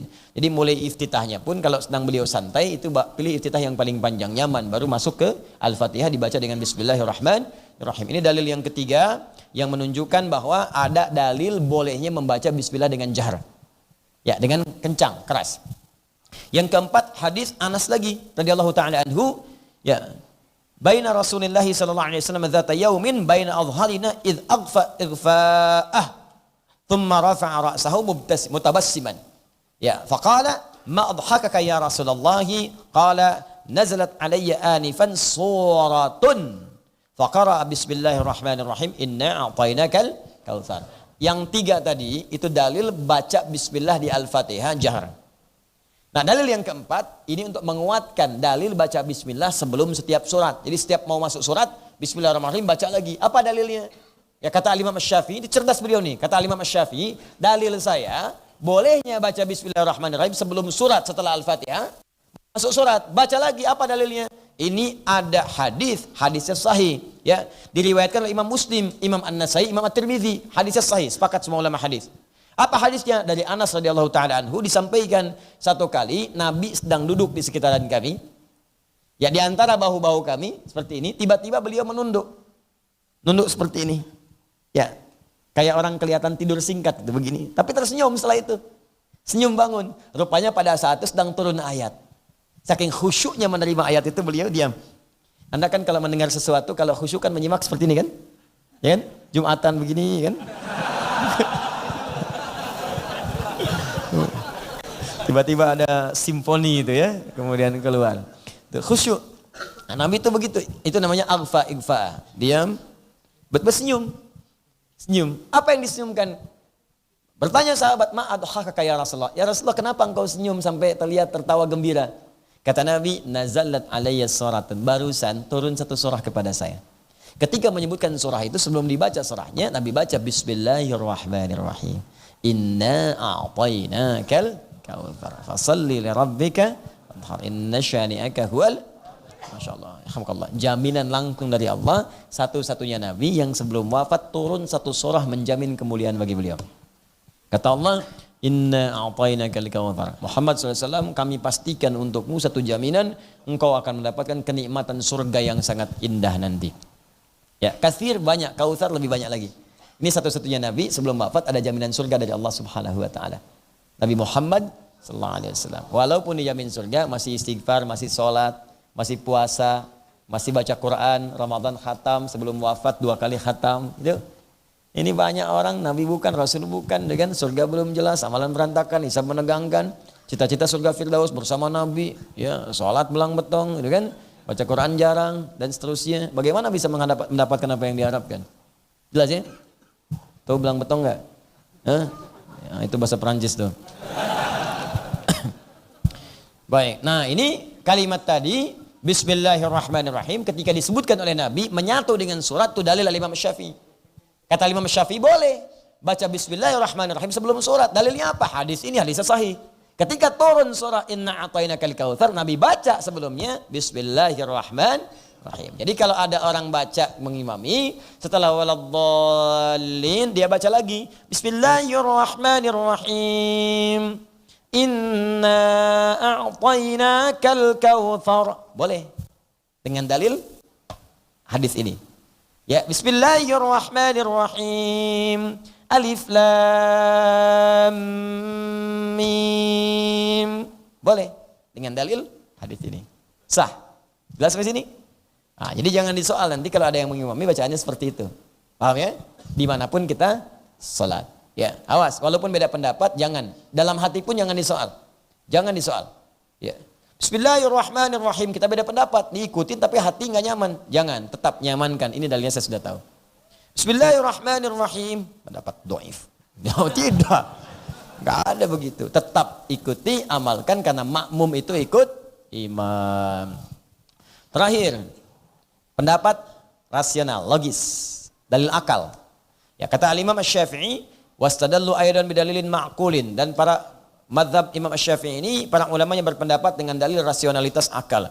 Wa huwa annal mushaf al-imama kutibat fihi al-basmalatu fi awwalil Fatihati wa fi awwali kulli suratin min suwaril Qur'an ma'ada surat Bara'ah. Ya, wa kutibat fil amsar al-mankulah anhu wa tawadara dhalika ma'al ilmi bi annahum kanu la yaktubuna fil mushafi ma laysa min al-Qur'an wa kanu yatashaddaduna fi dhalik hatta innahum mana'u min kitabat at-ta'shir wa min asma'is suwar wa min al-a'jam wa ma wujida min dhalika akhiran faqad kutiba bi ghairi khattil mushafi wa min madadil ghairi al-madad hifdhan lil Qur'ani an yatasarraba ilayhi ma laysa minhu falamma wujidatil basmalatu fi suratil Fatiha wa fi awwalis suwari dalla dhalika ala annaha ayatun min kulli suratin min suwaril Qur'an. Paham? Belum. Ya. Ya, kata beliau, kalimat Bismillahirrahmanirrahim itu dituliskan di mushaf. Ditulis. Baik di Al-Fatihah, bahkan di setiap surah selain surah Bara'ah, surah At-Taubah yang ke-9. Sedangkan ulama semua sepakat, sejak awal mushaf dituliskan, sejak zaman sahabat Abu Bakar As-Siddiq jadi mushaf, di zaman Nabi itu jadi tulisan-tulisan menyebar. Zaman Abu Bakar disatukan jadi satu. Ya, zaman Umar kemudian dikodifikasikan disimpan, zaman Utsman digandakan, disebarkan kemudian disebut mushaf Al-Imam. Sampai sekarang disebut mushaf Utsmani karena zaman Utsman itu kemudian dikopi, ya ditulis lagi, dinasakh, disebarkan. Makanya disebut mushaf Utsmani mengacu kepada zaman Utsman bin Affan radhiyallahu taala anhu penyebarannya. Itu mushaf yang pertama itu ketika disebarkan itu semuanya tertulis Bismillahirrahmanirrahim. Dan semua sepakat pada saat itu nggak boleh menuliskan selain Al-Quran. Bahkan harakat titik pun itu nggak boleh dimasukkan. Khawatir ada orang yang belum paham mengira itu bagian dari Quran. Jadi belum ada titiknya. Belum ada titik, belum ada harakat, belum ada tafsir, belum ada macam-macam. Karena orang itu khawatir nanti menyebar keislaman, ada orang awam mengira itu Quran. Makanya disepakati yang hanya dituliskan hanya boleh Quran saja. Nanti harakat, fathah, kasrah, dhamma, titik itu muncul pada masa Khalil bin Ahmad Al-Farahidi. Ya, Khalil bin Ahmad Al-Farahidi atas inisiasi sebelumnya Abul Aswad Ad-Du'ali tersambung nanti ke sahabat Ali bin Abi Thalib radhiyallahu taala anhu. Ya, itu minta isyarat kepada sahabat Ali. Ali memberikan gambaran tentang ilmu nahwu baru dipraktekkan pada zaman Khalil bin Ahmad Al-Farahidi di atas tahun 150 Hijrah. Paham? Itu baru ada harakat, ada titik. Dulu nggak ada titiknya. Jadi bagaimana membedakan antara ba, ta dengan ta? Bagaimana bedanya? Hafalan. Makanya dulu orang baca Quran kepada yang hafal, talaqi. Gak boleh baca Quran, baca sendiri kalau belum tahu. Mesti ada guru. Guru itu akan mengajarkan kapan dibaca alif lam mim, kapan dibaca alam. Kapan dibaca imalah dengan e, kapan dibaca tidak imalah dengan a. Ada semuanya di situ. Kapan baca panjang, kapan baca pendek. Bagaimana makhrajnya, bagaimana sifatnya, mesti ada guru. Gak bisa sendiri di situ. Nah, karena yang disebutkan di situ Al-Quran semuanya dan dituliskan Bismillahirrahmanirrahim, maka secara akal, kata Imam Syafi'i, karena dituliskan itu bagian dari Quran, mustahil kalau nggak dituliskan di situ kalau bukan bagian dari Quran. Karena ini menunjukkan bagian dari Quran, maka Bismillah dibacakan dengan dalil akal dan dalil hadis-hadis yang tersambung kepada Nabi Sallallahu Alaihi Wasallam. Jelas sampai sini? Nah, ini pendapat yang pertama. Ada pendapat yang kedua. Pendapat ini pun ada hadisnya. Dan hadis ini pun diamalkan oleh kita karena ada turunan-turunannya. Bismillah itu teman-teman 70 hadis. Kita baru bahas 5. Tuh. Ayo kalau mau sampai subuh. Nah, ada pendapat yang kedua. Yang kedua ini dipopulerkan oleh Imam Malik. Imam Malik ini Masya Allah tumbuh lahir tumbuh sampai wafat di Madinah. Imam Darul Hijrah, imamnya Madinah. Dan kebiasaan dari zaman Nabi sampai ke Imam Malik itu sampai ada Imam Malik bertahan dengan kebiasaan ahli Madinah. Karena itu beliau punya konsep amalan sesuai dengan amalan ahli Madinah. Sampai ke Imam Malik itu setelahnya nanti ada perubahan sesuai dengan perubahan-perubahan situasi politis. Apa pendapat Imam Malik di sini? Ayo kita lihat. Ya, laisat ayatan la minal fatihati wala min syai'in min suwal Qur'ani wa huwa madzhab Malik rahimahullah. Kata Imam Malik, Bismillahirrahmanirrahim itu sekalipun tercantum dalam mushaf dituliskan, tapi bukan berarti bagian dari ayat baik Al-Fatihah ataupun ayat dari surah-surah itu. Kenapa kemudian dituliskan di situ? Kenapa kita bacakan? Kalaupun dibacakan, kalaupun dituliskan, itu kata beliau baca, ya. Wastadalla al-Malikiyatu ala anna al-basmalata laysat ayatan min al-Fatihati wala min al-Qur'ani wa innama hiya lit-tabarruk bi adillatin nujizuha fi bayali. Tapi sesungguhnya itu dituliskan itu untuk tabarruk. Tabarruk itu mendapatkan keberkahan dari Allah Subhanahu wa taala sesuai keterangan Nabi sallallahu alaihi wasallam. Ya, kullu amrin dzibalin la yubda'u fihi bismillahirrahmanirrahim fa huwa abdar. Setiap perbuatan baik yang tidak diawali dengan bismillahirrahmanirrahim, maka terputuslah kemudian nilai pahalanya di situ. Maka dituliskan di mushaf kata Imam Malik itu bukan menunjukkan harus dibacanya, tapi menunjukkan meraih keberkahan atau dikenal dengan tabarruk. Ya, karena itu setiap imam hadis, penulis fikih, penulis macam-macam, sebelum mereka menuliskan kitabnya mereka tuliskan bismillahirrahmanirrahim. Jelas? Tabarrukan untuk mendapatkan tabarruk. Ya, Imam Malik apa dalilnya? Awas, konsekuensinya kalau mengatakan ini bukan bagian dari Al-Fatihah, bukan bagian dari surah tadi, tapi untuk tabarruk, maka konsekuensinya itu tidak dibaca dalam sholat. Makanya dalam mazhab Maliki, mereka langsung setelah takbir, Allahu Akbar. Iftitah singkat, bahkan ada yang tak baca iftitah, langsung bacaan Al-Fatihahnya, nggak baca bismillah lagi. Ya, Alhamdulillahi Rabbil Alamin.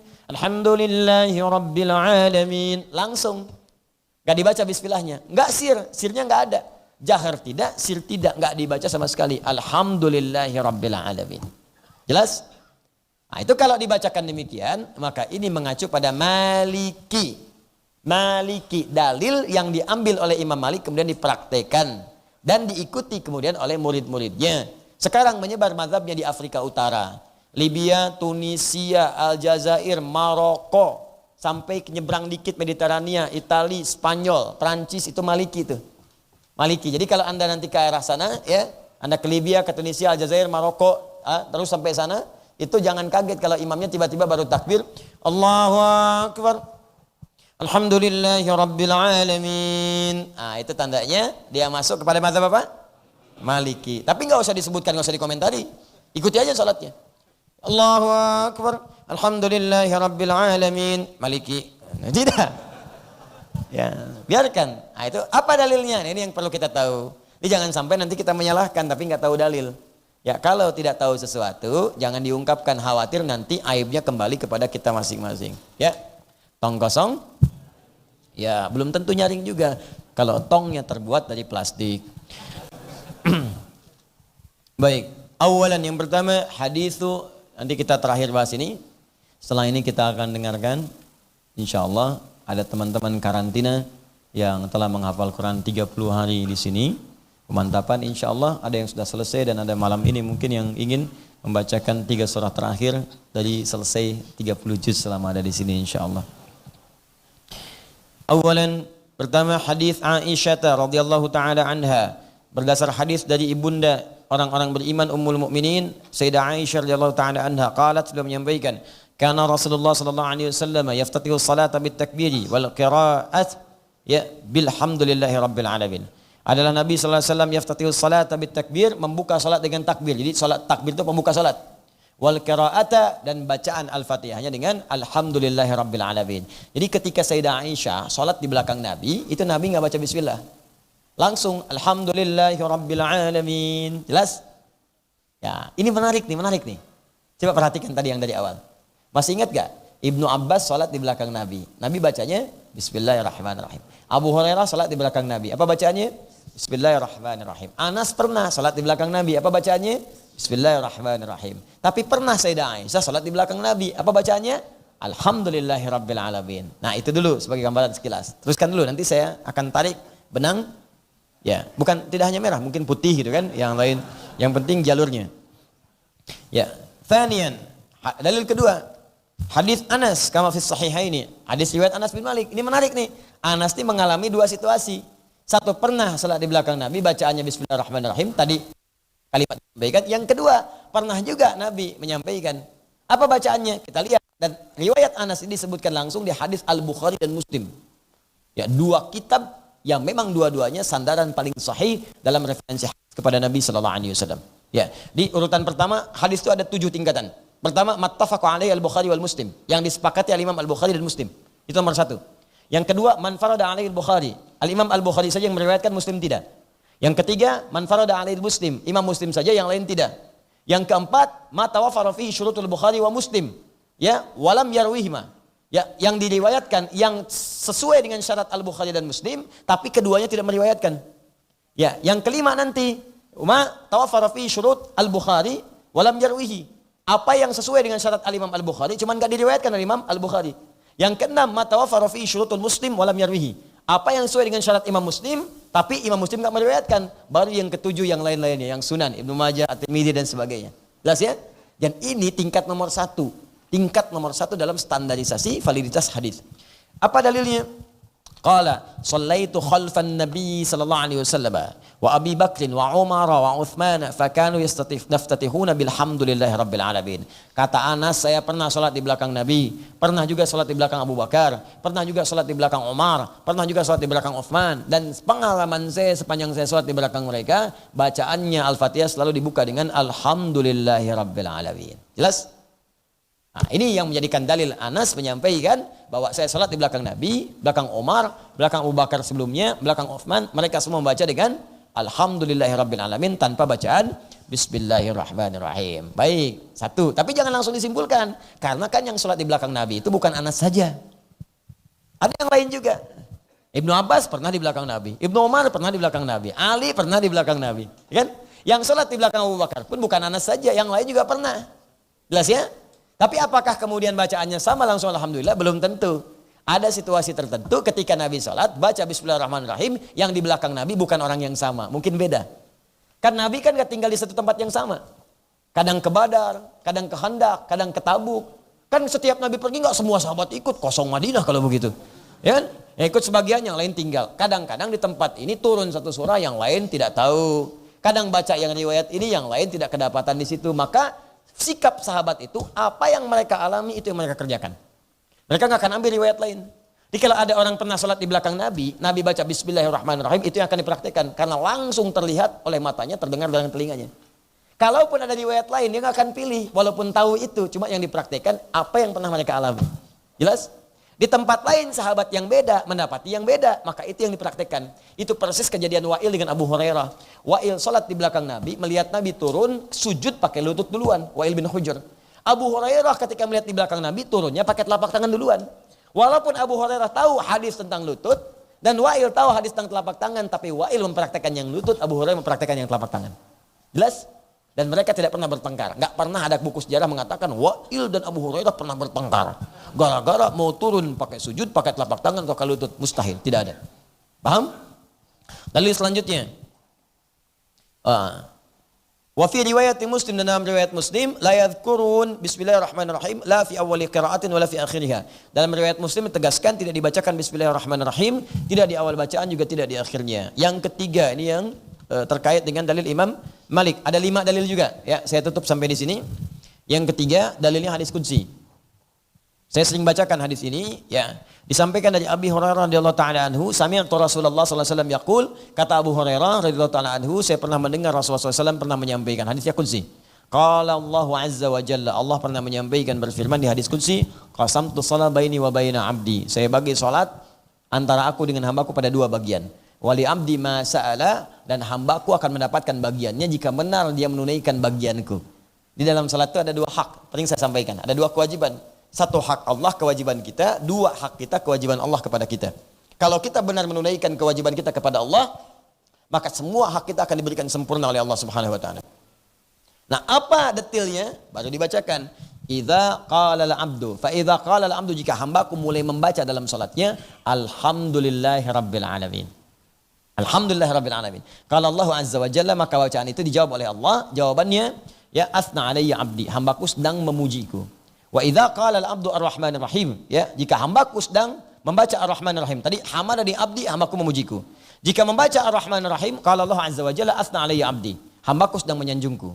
Wa idza qala maliki yaumiddin, jika hambaku membaca maliki yaumiddin, qala Allah azza wa jalla, dijawab oleh Allah, majjadani 'abdi, ya, hambaku sedang mengagungkanku. Wa idza qala al-'abdu iyyaka na'budu wa iyyaka nasta'in, jika hambaku membaca iyyaka na'budu wa iyyaka nasta'in, qala Allah azza wa jalla, dijawab oleh Allah, hadza baini wa baina 'abdi wa li 'abdi ma sa'al. Inilah yang aku maksudkan, hak aku dan hak hambaku. Kalau hambaku benar menunaikan hakku sampai saat ini, sampai bacaan iyyaka na'budu wa iyyaka nasta'in, benar bacaannya, benar niatnya, benar maksudnya, benar khusyuknya, ma sa'ala, maka hak dia aku akan berikan sekarang. Apa itu? Apapun yang dia minta sekarang aku akan kabulkan.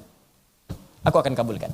Nah, dalil terkait dengan bahasan bismillah, hadis ini tentang Al-Fatihah, hadisnya qudsi. Tapi bacaannya tidak disebutkan Bismillahirrahmanirrahim. Yang disebutkannya Alhamdulillahirabbil alamin. Ini dasar Imam Malik, saya memilih tidak membacakan bismillah, bukan karena nggak ingin baca, tapi saya ingin mengamalkan bagian dari hadis ini yang tersambung kepada Nabi sallallahu alaihi wasallam. Jelas sampai sini? Jadi kalau ada orang yang nggak baca Bismillahirrahmanirrahim, misal Alhamdulillahirabbil alamin, jangan juga dikomentari, mungkin ingin ngambil manfaat dari hadis yang ini. Jelas? Subhanallah, subhanallah, tidak ya. Sudah selesai bahasan itu. Nah, rabi'an yang keempat, lau kanatil bismillatu minal Fatihah lakana hunaka tikraran fi rahmanir rahim. Nah, kata beliau, kalau Imam Syafi'i pakai logika, saya pun ada logika. Apa logikanya? Kalau kemudian dibacakan Bismillahirrahmanirrahim, itu bagian dari ayat Al-Fatihah, maka terjadi pengulangan dalam kalimat Ar-Rahmanir Rahim. Ya, bukankah setelah alhamdulillah rabbil alamin arrahmanir rahim? Maka diulang lagi, sedangkan mustahil bagi Allah punya sifat mengulang. Karena Allah itu ketika menyampaikan jelas, tepat, manfaatnya tidak akan masuk pengulangan di dalamnya. Paham? Nah, ini bisa dibantah tentang ini. Di Quran itu kalau disebutkan berulang bukan berarti ulangan, tapi di tafsir itu disebutkan takkidun lima'nan jadid, sebagai pondasi bagi makna yang baru. Dan gampang membantah yang ini. Kalau begitu ada pengulangan dong. Ya Bani Israil dzkuru ni'mati allati an'amtu 'alaikum wa anni fadaltukum 'alal 'alamin. Disebutkan di ayat ke-47, disebutkan di ayat 122. Kan? Apakah di situ ulangan dari yang sama? Fa bi ayyi ala'i rabbikuma tukadziban? Apakah itu ulangan? Das kan? Nah, itu membantahnya itu mudah walaupun ini lemah, tapi dalil yang ketiga tadi cukup untuk dasar mengamalkan amalan itu jika ingin mengamalkannya. Paham? Baik, jadi saya ingin menguatkan supaya tidak ada kesimpulan yang keliru. Ya, kita batu fi awaili suwar innama huwa littabarruk. Tapi kata Imam Malik, walaupun dituliskan di mushaf bukan berarti kewajiban membaca, itu untuk mencari keberkahan saja di dalamnya. Ini pendapat, masing-masing punya dalil. Anda ingin pilih yang mana? Tapi di antara dua ini ada yang ketiga. Dan yang ketiga ini pendapatnya bagus sekali. Dan ini diduga yang paling kuat dalam pendapat ini, walaupun nanti prakteknya kita bisa memilih. Ya. Dan pendapat ini yang paling indah itu menguraikan kapan turunnya Bismillahirrahmanirrahim. Ini yang belum disentuh di dua bahasan tadi. Bagus yang ketiga ini. Sebelum kita bahas panjang-panjang dalilnya apa, kata yang ketiga ini, kita lihat dulu kapan Bismillahirrahmanirrahim itu turun. Dalam kejadian apa sebabnya, baru kita tarik kesimpulan dan hikmahnya. Baik, yang terakhir, dalil Hanafiyah, pendapat Imam Malik. Yang kemudian, pendapat Imam Abu Hanifah, Hanafiyah dinisbatkan kepada Imam Abu Hanifah An-Nu'man. Ya, apa pendapatnya? Wa ammal hanafiyyatu faqad ra'au anna kitabata fil mushaf yadullu ala annaha Qur'anun walakin la yadullu ala annaha ayatun min kulli suratin wal ahadithul waridatu allati tadullu ala adami qira'atiha jahran fis salati ma'al fatihah tadullu ala annaha laysat minal fatihah fahakamu bi annaha ayatun minal Qur'an tamma fi ghairi suratin Naml unzilat lil fasli bainas suwara. Baik, jadi pendapat kemudian Imam Abu Hanifah di sini dan Hanafiyah, pertama kata beliau sepakat apa yang dituliskan di mushaf itu Quran. Karena selain Quran mustahil dituliskan di situ. Walaupun itu ingin dipahami tabarruk, boleh mencari berkah. Walaupun dipahami bacaan, sepakat kita. Tapi kita sepakati dasarnya itu Al-Quran. Walaupun Imam Malik bilang itu untuk tabarruk, ya sepakat kalau mau pendapat seperti itu. Tapi kita sepakat dulu dasarnya bahwa itu adalah Quran. Itu dulu. Sepakat ya? Kalau bukan Quran, gak mungkin dituliskan di situ. Nah, kemudian kapan Bismillah itu turun? Kata beliau, itu diturunkan untuk memisahkan fasal antara surat-surat satu dengan yang lainnya. Kalau mau saya lebih detail, ini belum dituliskan di sini. Jadi ada riwayat, oh ini dia, ada, ya selanjutnya ada. Yang tidak disebutkan riwayat dari siapa? Ibnu Abbas. Ya, Ibnu Abbas. Dia Ibnu Abbas radhiyallahu taala anhuma kemudian meriwayatkan, sampaikan hadisnya di Abu Daud secara umumnya. Wa mimma yu'ayyidu madhhabahum ma ruwiya 'anis sahabati annahum qalu.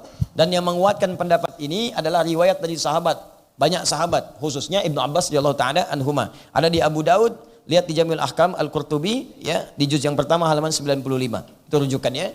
Saya bacakan dulu kisahnya begini, di sini enggak disebutkan. Satu kali Ibnu Abbas SAW menyampaikan, kami ini enggak tahu pemisah surat itu apa. Ya, jadi surat ke satu ke yang lain itu nyambung. Setelah qul huwallahu ahad, Allahus samad, lam yalid walam yulad, lam yakul lahu kufuwan ahad, qul a'udzu birabbil falaq. Selesai Al-Falaq misalnya nyambung langsung ke An-Nas. Nyambung enggak ada pemisah. Sehingga karena tidak ada pemisah itu, ya, Ibnu Abbas bertanya kepada Nabi, "Ya Rasulullah, apakah Allah enggak menurunkan pemisah antara satu surat dengan yang lainnya? Aku khawatir kemudian di masa depan ada yang menduga surat ini bersambung satu dengan yang lainnya." Jelas? Bahasa di sininya yuk kita baca. Kunna la na'rifu inqida'as surati hatta tanzilu bismillahirrahmanirrahim. Dulu kami tidak mengetahui batasan akhir dari satu surat karena enggak ada batasnya. Surat ke yang lain nyambung sampai Allah menurunkan bismillahirrahmanirrahim. Hadisnya sahih. Wa kadzalika marwiya an Ibnu Abbas, disebutkan ternyata radhiyallahu taala anhuma, demikian apa yang diriwayatkan dari Ibnu Abbas semoga Allah meridai kepada keduanya, beliau dan bapaknya, anna Rasulullah sallallahu alaihi wasallam kana la ya'rifu fasl surati hatta yanzila alaihi bismillahirrahmanirrahim. Bahkan kata Ibnu Abbas, dulu Nabi enggak tahu pemisah surat itu satu dengan yang lain, nyambung. Sampai tadi ada pertanyaan dari Ibnu Abbas, turunlah kemudian kepada Nabi bismillahirrahmanirrahim. Jadi bismillahirrahmanirrahim itu ayat yang menyendiri. sendiri dari riwayat ini diturunkan oleh Allah untuk memisahkan antara surat satu dengan surat yang lainnya. Makanya di setiap surat itu ada pemisah. Pemisahnya apa? Bismillahirrahmanirrahim. Jadi begitu selesai Al-Fatihah, masuk Al-Baqarah, Bismillahirrahmanirrahim. Alif Lam Mim. Pemisah antara waladhdallin dengan Alif Lam Mim, Bismillahirrahmanirrahim. Kalau nggak ada pemisah ini dikhawatirkan orang mengira nyambung. Orang teruskan. Ghairil maghdubi alaihim waladdallin. Alif Lam Mim. Gak tahu di mana batasnya karena nggak ada pemisah. Maka diturunkan Bismillahirrahmanirrahim, maka dicantumkan di setiap surah. Awal surah semua pakai Bismillahirrahmanirrahim kecuali Al-Bara'ah dengan alasan tadi. Karena Al-Fatihah pun termasuk surah, maka Al-Fatihah tidak lepas dari Bismillahirrahmanirrahim. Jadi kata beliau, ini ayat menyendiri. Turun ayat ini untuk memisahkan. Ada pun hukum bacaan kembali ke masing-masing. Mau dibaca jahar silahkan, mau dibaca sir silahkan. Walaupun nanti di Hanafiyah cenderung tidak baca. Cenderung tak baca, tapi kalau dibaca pun tidak ditolak, silakan. Mau jahar bebas, mau sir bebas. Jadi inilah kumpulan-kumpulan riwayat yang melahirkan perbedaan-perbedaan pendapat dan prakteknya, tapi mengacu pada dalil-dalil yang tersambung pada Nabi. Ya, maka kesimpulannya kalau kita ingin simpulkan, Bismillahirrahmanirrahim disepakati oleh para ulama bagian dari Al-Quran. Yang kalau ingin dibacakan kemudian dalam sholat, silahkan. Baca jahar, boleh. Baca sir, boleh. Tak dibacakan pun tidak ada masalah. Kalau itu dipahami kemudian bacaan yang diturunkan terpisah untuk memisahkan satu surat dengan yang lainnya. Kalau sudah tahu pemisahnya nggak dibaca nggak ada masalah. Saya tahu Al-Fatihah itu beda dengan Al-Baqarah. Saya tahu Qul Huwallah beda dengan Al-Falaq. Saya tahu batasnya Qul Huwallah itu.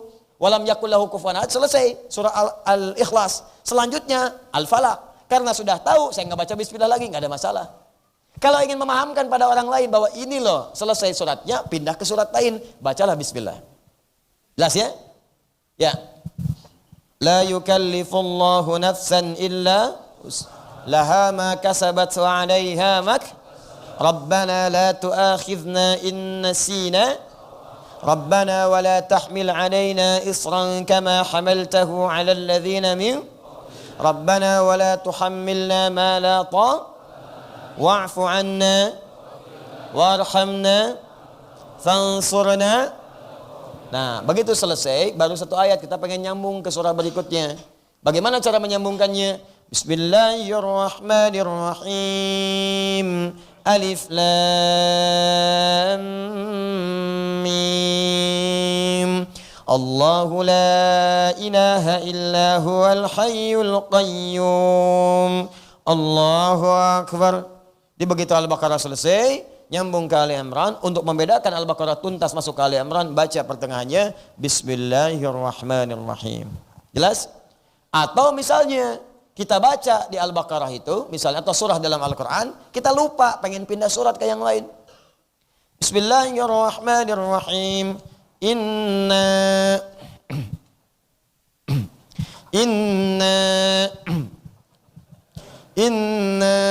Inna atoina bukan. Jadi jawab. Kalau lupa diulang-ulang lupa, kalau lupa tuh ulang dulu, ulang dulu. Benar-benar lupa. Bismillahirrahmanirrahim. Mau inna fatahna laka fatam mubina, enggak hafal ayatnya. Ya kan?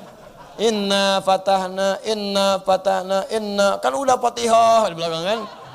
Inna fatah. Bismillahirrahmanirrahim. Inna atainakal kautsar. Bismillah, pindah. Belakang komen dari tadi ke Al-Kautsar bolak-balik. Al-Kautsar aja pakai inna ada kan? Bisa. Paham ya? Nah, jadi kalau mau dibaca silakan. Kalau sudah tahu batasnya nggak dibaca nggak apa-apa. Ya, nggak apa-apa. Fansurna 'alal qaumil kafirin. Alif Lam Mim. Boleh. Kalau sudah tahu batas nggak ada masalah. Jelas ya? Jadi jangan kita meributkan sesuatu, apalagi ribut itu dikarenakan kita nggak paham. Itu yang paling aneh. Sudah nggak paham ribut lagi. Itu manusia paling aneh di muka bumi. Dia jangan bikin malaikat kaget lah. Dia jadi sudah. Kalau nggak paham, belajar sampai paham. Kalau sudah paham, biasanya kalau orang paham itu saling diskusi. Dan kudah diskusi itu nggak akan saling menyalahkan karena ilmunya ada. Kecuali kalau memang salah, itu kita salahkan. Kalau masih ada beda pendapat, gak apa-apa. Ya, hukum pernikahan ada turunan misalnya. Beda, apa bedanya? Ada yang menjadikan hukum masalah mubah, ada yang sunnah, dalilnya ini, boleh. Wajib kalau sudah syahwatnya itu mengemuka, kemampuan ada, langsung. Ya, makruh hukumnya, syahwat ada misalnya, tapi bisa negatif ketika dijalankan. Ya, makruh hukumnya. Bisa haram nikah, pengen nikah, tapi akan menyakiti kepada pasangan, haram nikah. Mencegah ibadah, haram nikah. Itu perbedaan pendapatnya jelas. Tapi ada yang sepakat semua ulama. Kalau sudah sepakat, gak ada beda lagi, selesai. Jangan kemudian mencari sensasi atau cari hal-hal yang menyalahi itu semua, padahal hukumnya sudah jelas. Ya, berhubungan itu boleh. Kapan? Kalau sudah menikah. Kalau belum menikah, jangan. Jadi jangan nyari kemudian pendapat lain untuk mencari sesuatu yang menyebabkan keresahan di masyarakat. Kalau sudah tahu, tinggalkan dan doakan semoga Allah kemudian memberikan hidayah. Itu cara yang paling baik. Jelas ya? Baik, kalau sudah jelas, maka selesai hukum fikih. Bismillahirrahmanirrahim. Saya tidak ingin mendengar lagi ada orang berselisih gara-gara satu baca jahar, satu sir. Satu nggak dibaca, satu dibaca. Jangan sampai demikian, sampai nggak ada yang ke masjid. Ujung-ujungnya masjidnya kosong. Ya kan? Yang sholatnya banyak, cuman jemaah gaib gitu kan. Nah, itu yang nggak tepat. Ya. Baik, ini bagian pertama. Nanti selanjutnya kita akan masuk pertemuan berikut ke kalimat Maliki Yaumiddin. Ya, alhamdulillah sudah. Nggak ada hukum fikih di dalam Rabbil Alamin, kecuali fikih muamalah. Sudah kita praktekkan kemarin. Kemudian di Ar-Rahman Ar-Rahim sudah kita selesai, masuk ke Maliki Yaumiddin. Kitabnya yang saya akan tampilkan, kitab yang lain lagi. Nanti saya akan ambil coba kitab yang semarak di masyarakat kita, Tafsir Al-Jalalain. Nanti saya akan bawa, saya tunjukkan supaya kita beragam dari semua kitab tafsir, kita tunjukkan satu-satu supaya kita kenal. Ini loh bentuk tafsirnya, ini kitabnya, ini pengarangnya, ini dasarnya, ini metodenya. Sehingga setelah Anda selesai, Masya Allah, ngaji kitab apa? Tafsir, apa aja? Jalalain, Al-Qurtubi, Al-Marawi, Ibnu Katsir, Al-Alusi, Ruhul Ma'ani, Fakhrul Razi, Mafatihul Ghaib. Jadi kita lengkap sudah. Masya Allah. Apa yang dibahas? Bismillahirrahmanirrahim. Ya, jelas ya? Nah, izinkan kami menyampaikan beberapa informasi. Yang pertama, alhamdulillah kita menyelenggarakan program untuk mencetak penghafal Al-Quran. Dan kita telah tuntaskan angkatan pertama, yang sekarang sedang ada masa penguatan dan perpanjangan extend sampai hari Ahad nanti. Jadi nanti Ahad saya mengajar di Al-Azhar subuh dan sekaligus menutup secara formal program kita yang di sini belajar selama 30 hari dan sepekan untuk penguatan. Alhamdulillah dengan ridha Allah Subhanahu wa taala dalam 30 hari ini ada yang selesai menghatamkan Quran hafalan 30 juz dalam waktu 24 hari. Ada yang 25 hari, ada yang hari ke-27. Ya, kita punya 3 tempat di sini untuk ikhwan, akhwat di Jalan Jatiluhur sekitar 1,5 kilo dari sini, dan di Lampung. Di 3 tempat itu alhamdulillah ada yang selesai 30 juz dengan batas-batas yang tadi saya sebutkan. Ada yang Allah juga kasih kemudian kunci-kunci pembuka untuk memudahkan. Jadi oleh Allah itu diberikan dulu kemudahan untuk melawan tantangan-tantangan menghafal, ya, melawan rasa malas dan macam-macam. Setelah kuncinya terbuka, mulai ada percepatan. Ada yang seminggu tuh Pak, cuma sejuz saja. Di situ aja, gak gerak-gerak. Tapi ketika dibuka oleh Allah, pekan berikutnya, juz kedua, juz ketiga, juz keempat, juz kelima. Bahkan ada yang semalam 3 juz. Kejar. Ya, ada anak kecil 9 tahun. Hari ke-7, 8 tuh masih 1 juz saja. Ketika Allah buka, Allahu Akbar. Hari selanjutnya langsung naik 3 juz, 4 juz, 5 juz. Sekarang 11 juz. Ya, tambah sebelumnya 10, 21. Ya, dan naik. Ya, ada kepala cabang, ya, bank syariah, saya nggak perlu sebutkan. Itu Masya Allah, ya, dari mulai menghafal dari nol, mulai. Saya tanya punya hafalan berapa? Cuman berusaha 1,5, dapat setengah Al-Quran, 16 juz. Ya, naik, dibuka dan sampai sekarang masih setoran karena yang masuk karantina itu tidak boleh dia mendapat sertifikat, nggak bisa dipandang lulus kecuali selesai 30 juz. Jadi walaupun nanti tinggal di sini selesai, belum masuk 30, tetap nanti akan diberikan bimbingan setoran, paling maksimal 2 bulan ke depan dia akan selesai 30 juz. Ya, jadi itu yang coba kita maksimalkan. Nanti setelah itu akan diberikan at-taisirnya, boleh ngambil sanad, nanti boleh pilih. Ya, mau dengan saya cek boleh, mau dengan Syekh Mahmud Adas dari Besir boleh dengan yang di Sudan boleh. Ambil sanad sampai 10 riwayat misalnya silahkan. Setelah itu baru kita dalami ilmunya. Jadi nanti belajar dengan kami nggak akan cukup menghafal sampai selesai, tapi nanti turunan ilmunya diberikan. Nanti yang sudah dapat ijazah itu, sertifikat itu kalau usianya masih mencukupi, boleh digunakan nanti untuk dapat rekomendasi dari kami mendapat beasiswa. Dengan 2 sifat. Sifat pertama, beasiswa full di kampus yang ada kerjasama dengan kami, Quantum Akhil Institute. Dia boleh masuk, kalau ada biaya kami yang tanggung. Kita kerjasama nanti dengan Al-Azhar, dengan Sudan, di Turki ada, termasuk Saudi juga ada nanti. Anda pilih Anda pengen di mana, kalau diterima lolos Anda masuk situ boleh. Yang kedua, kalau dia kuliah di Indonesia atau di tempat mana, ada bayar, Anda berikan kepada kami kemudian ijazah itu, kami nanti bantu dengan beasiswa di situ. Ya, sebagai takrim untuk penghafal Quran dan ahlullahi wa khasatuh. Itu poinnya. Baik, ada murid yang malam ini mau selesai? Ada? Antum? Oh, 3 surat terakhir ya? Baik, boleh duduk di sini. Nah, ini yang malam ini selesai 30 juz. Ya, alhamdulillah. Dari ikhwan, boleh di sini duduk. Mereka akan menghatamkan di hadapan kita 3 surah terakhir dalam Al-Quran. Ya, mereka bisa hatamkan tadi selesai, tapi saya minta bacakan di depan saya untuk kita sebagai motivasi. Insyaallah mereka telah berjuang di sini menghafal Quran dan dalam hitungan hari di malam ini, malam Jumat, malam yang baik. InsyaAllah saya berikan kabar gembira pada bapak ibunya yang telah memberikan ridha mereka ke sini. Saya berikan gembira kepada guru-guru yang telah mengajarkan mereka dari TK sampai SD sampai sekarang. Malam ini insyaAllah mereka akan selesai menghatamkan Quran sebanyak 30 juz dengan izin Allah Subhanahu wa taala. Dan akan dibacakan 3 surah terakhir dari surah Al-Ikhlas sampai dengan surah An-Nas. Silakan, siapa duluan? Boleh.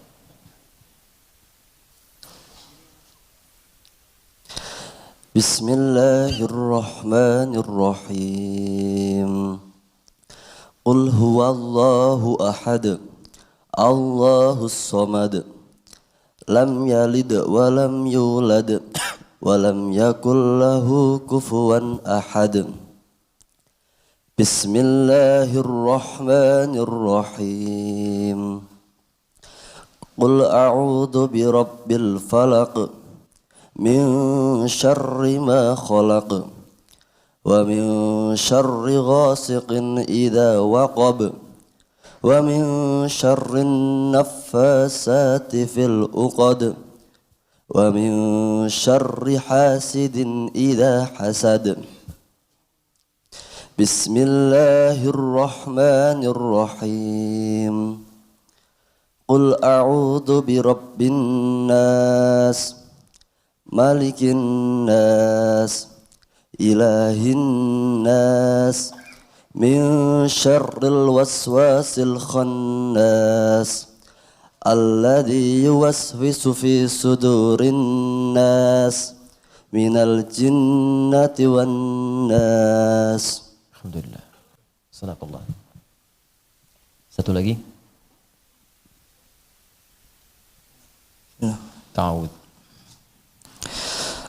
أعوذ بالله من الشيطان الرجيم. بسم الله الرحمن الرحيم. قل هو الله أحد الله الصمد لم يلد ولم يولد ولم يكن له كفوا أحد. بسم الله الرحمن الرحيم. قل أعوذ برب الفلق من شر ما خلق ومن شر غاسق إذا وقب ومن شر النفاثات في العقد ومن شر حاسد إذا حسد. بسم الله الرحمن الرحيم. قل أعوذ برب الناس ملك الناس إله الناس من شر الوسواس الخناس الذي يوسوس في صدور الناس من الجنة والناس. صدق الله العظيم. Alhamdulillah Rabbil Alamin Ar-Rahman Ar-Rahim Maliki Yawmiddin Iyyaka na'budu wa iyyaka nasta'in Ihdinas siratal mustaqim siratal ladzina an'amta 'alaihim ghairil maghdubi 'alaihim waladdallin. نحمدك يا رب العالمين حمدا شاكرين حمدا ناعمين حمدا يوافي نعمه يكافئ مزيدا يا ربنا لك الحمد ولك الشكر كما ينبغي لجلال وجهك الكريم وعلى عظيم سلطانك اللهم صل وسلم وبارك على حبيبك الكريم ورسولك المصطفى الامين حبيبنا نبينا محمد صلى الله عليه وسلم اللهم يا الله اللهم ارحمنا بالقرآن اللهم ارحمنا بالقرآن واجعل القرآن صاحبا لنا في الدنيا وشفيعا لنا في الآخرة يا رب العالمين اللهم تقبل يا الله من أخينا يا أرحم الراحمين قرآنهما يا رب العالمين تقبل منهما يا الله جهدهما يا أرحم الراحمين تقبل منهما شقهما يا أرحم الراحمين واجعل القرآن صاحبا لهما في الدنيا وشفيعا لهما في الآخرة يا الله واجعل لهما يا الله تاجا لأهل القرآن وتاجا لوالديهما واجعل لهما لباسا من أهل القرآن يوم يلقاك يا أرحم الراحمين يوم من أتاك إلى من أتاك بقلب سليم اللهم ربنا آتنا في الدنيا حسنة في الآخرة حسنة وقنا عذاب النار بفضلك سبحان ربك رب العزة عما يصفون وسلام على المرسلين وآخر دعوانا الحمد لله رب العالمين. Ya, selamat kepada antum berdua. Setelah ini nanti ada pematangan, ya. Di pematangan nanti di penguatan untuk kekuatan hafalan sehingga 1 detik nanti kecepatannya. Kemudian tahsin, nanti ada beberapa kalimat-kalimat yang spesifik untuk diperjelas lagi. Insyaallah nanti yang sudah 30 juz bisa penguatan hafalan dan nanti tahsin bersama saya. Juga nanti ada yang dari Mesir Syekh Mahmud Adas, ada yang nanti dari Sudan, juga nanti beberapa teman-teman yang lain termasuk dari Saudi juga akan mengirimkan imam-imam dan syekhnya untuk bisa membimbing kita semua. Saya ucapkan selamat pada orang tua antum yang telah memberikan berbagai dorongan dan insyaallah menjadi ahli Quran yang baik. Dan mereka dari extend 31 itu 30 hari, sekarang tanggal berapa? Tanggal 5 ya? 4 atau 5? 5 ya, berarti mereka efektif kurang lebih 34 hari hafal Al-Quran. Teman berdua ini, kawannya 33 hari, yang satu ikhwan, yang perempuan ada 24 hari, ada 25 hari, di Lampung kemarin 27 hari. Alhamdulillah kita hanya berkhidmat saja. Ya, mudah-mudahan itu diterima oleh Allah Subhanahu wa taala dan semoga dimuliakan. Baik, selamat sekali lagi. Bagi yang belum selesai, masih ada waktu ke Ahad selesaikan. Saya lihat masih ada yang 25 juz, ada yang 26 juz, masih ada waktu. Nanti saya berikan percepatan seperti saya berikan pada teman yang lain. Itu semalam bisa 3 juz mendapatkan itu kalau kita benar-benar mengikuti sistem yang Al-Qur'an telah berikan petunjuknya, insyaallah. Teman-teman, pengumuman kedua, insyaallah mulai besok akan di-launching Quantum Akhir Store dengan versi baru. Di Quantum Akhir Store ini sering ada tanya teman-teman di penjuru tanah air bahkan dari luar, kami ingin belajar At-Taisir tapi belum sempat sampai. Ya, bagaimana cara mendapatkannya? Di situ ada paketnya nanti ada bimbingan, nanti ada jarak jauh, ada kelasnya lewat ALC. Nanti informasinya termasuk buku dan lain-lain ada di Quantum Akhir Store, ditemukan di situ. Anda tinggal download saja, kemudian install di situ, ada nanti Quantum Akhir Store. Di atasnya nanti kita turunkan informasi seputar ta'lim, ya seputar macam-macam, termasuk ada donasi, termasuk kami sertakan future baru untuk kesempatan berdakwah di situ, ya. Ada misalnya ada pulsa, ada PLN, ada macam-macam tuh masuk ke situ. Nanti hasilnya kita cetak buku, cetak mushaf, ya, kemudian jadikan lagi untuk ini para penghafal dan lain sebagainya. Di situ Anda menyumbang 1 rupiah atau 1 sen pun untuk digunakan pada hal-hal yang menjadi amal soleh dengan izin Allah Subhanahu wa taala. Terakhir, bulan depan akan dibuka kelas baru. Yang Oktober, insyaallah Oktober nanti akan ada kelas untuk yang 30 hari ini. Yang September ini pemantapan untuk yang telah belajar, sekaligus kelas-kelas yang dulu spesialisasi. Kelas pengusaha akan dimulai bulan depan. Jadi yang telah masuk kelas usaha itu akan ada kelas pendalaman, ya, dimulai bulan depan dengan izin Allah Subhanahu wa taala. Kemudian yang selanjutnya yang sudah mendapatkan beasiswa untuk berangkat, Turki sudah berangkat semua. Yang ke Sudan sebentar lagi, begitu keluar kemudian dari sana calling visanya, Anda siap-siap berangkat. Ada 40 siswa. Ya, kemudian yang akan mendaftar tahun depan siapkan dari sekarang. Syarat pertama Al-Quran. Insya Allah kami buka lagi tahun depan, nanti ada kesempatan untuk berangkat. Dan yang terakhir, yang akan berangkat umrah tanggal 13, jaga fisik, kesehatan, ya siapkan pendekatan kepada Allah. Mudah-mudahan nanti diringankan oleh Allah sampai dengan kembali dan diterima semua ibadahnya karena Allah Subhanahu wa taala. Baik, saya kira itu yang bisa saya sampaikan. Allahumma rabbana atina fid dunya hasanah fil akhirati hasanah wa qina adzabannar. Bifadlika subhana rabbika rabbil izzati amma yasifun wa salamun alal mursalin wa akhiru da'wana alhamdulillahi rabbil alamin. Subhanakallahumma wa bihamdika asyhadu an la ilaha illa anta astaghfiruka wa atubu ilaik. Assalamu alaikum warahmatullahi wabarakatuh.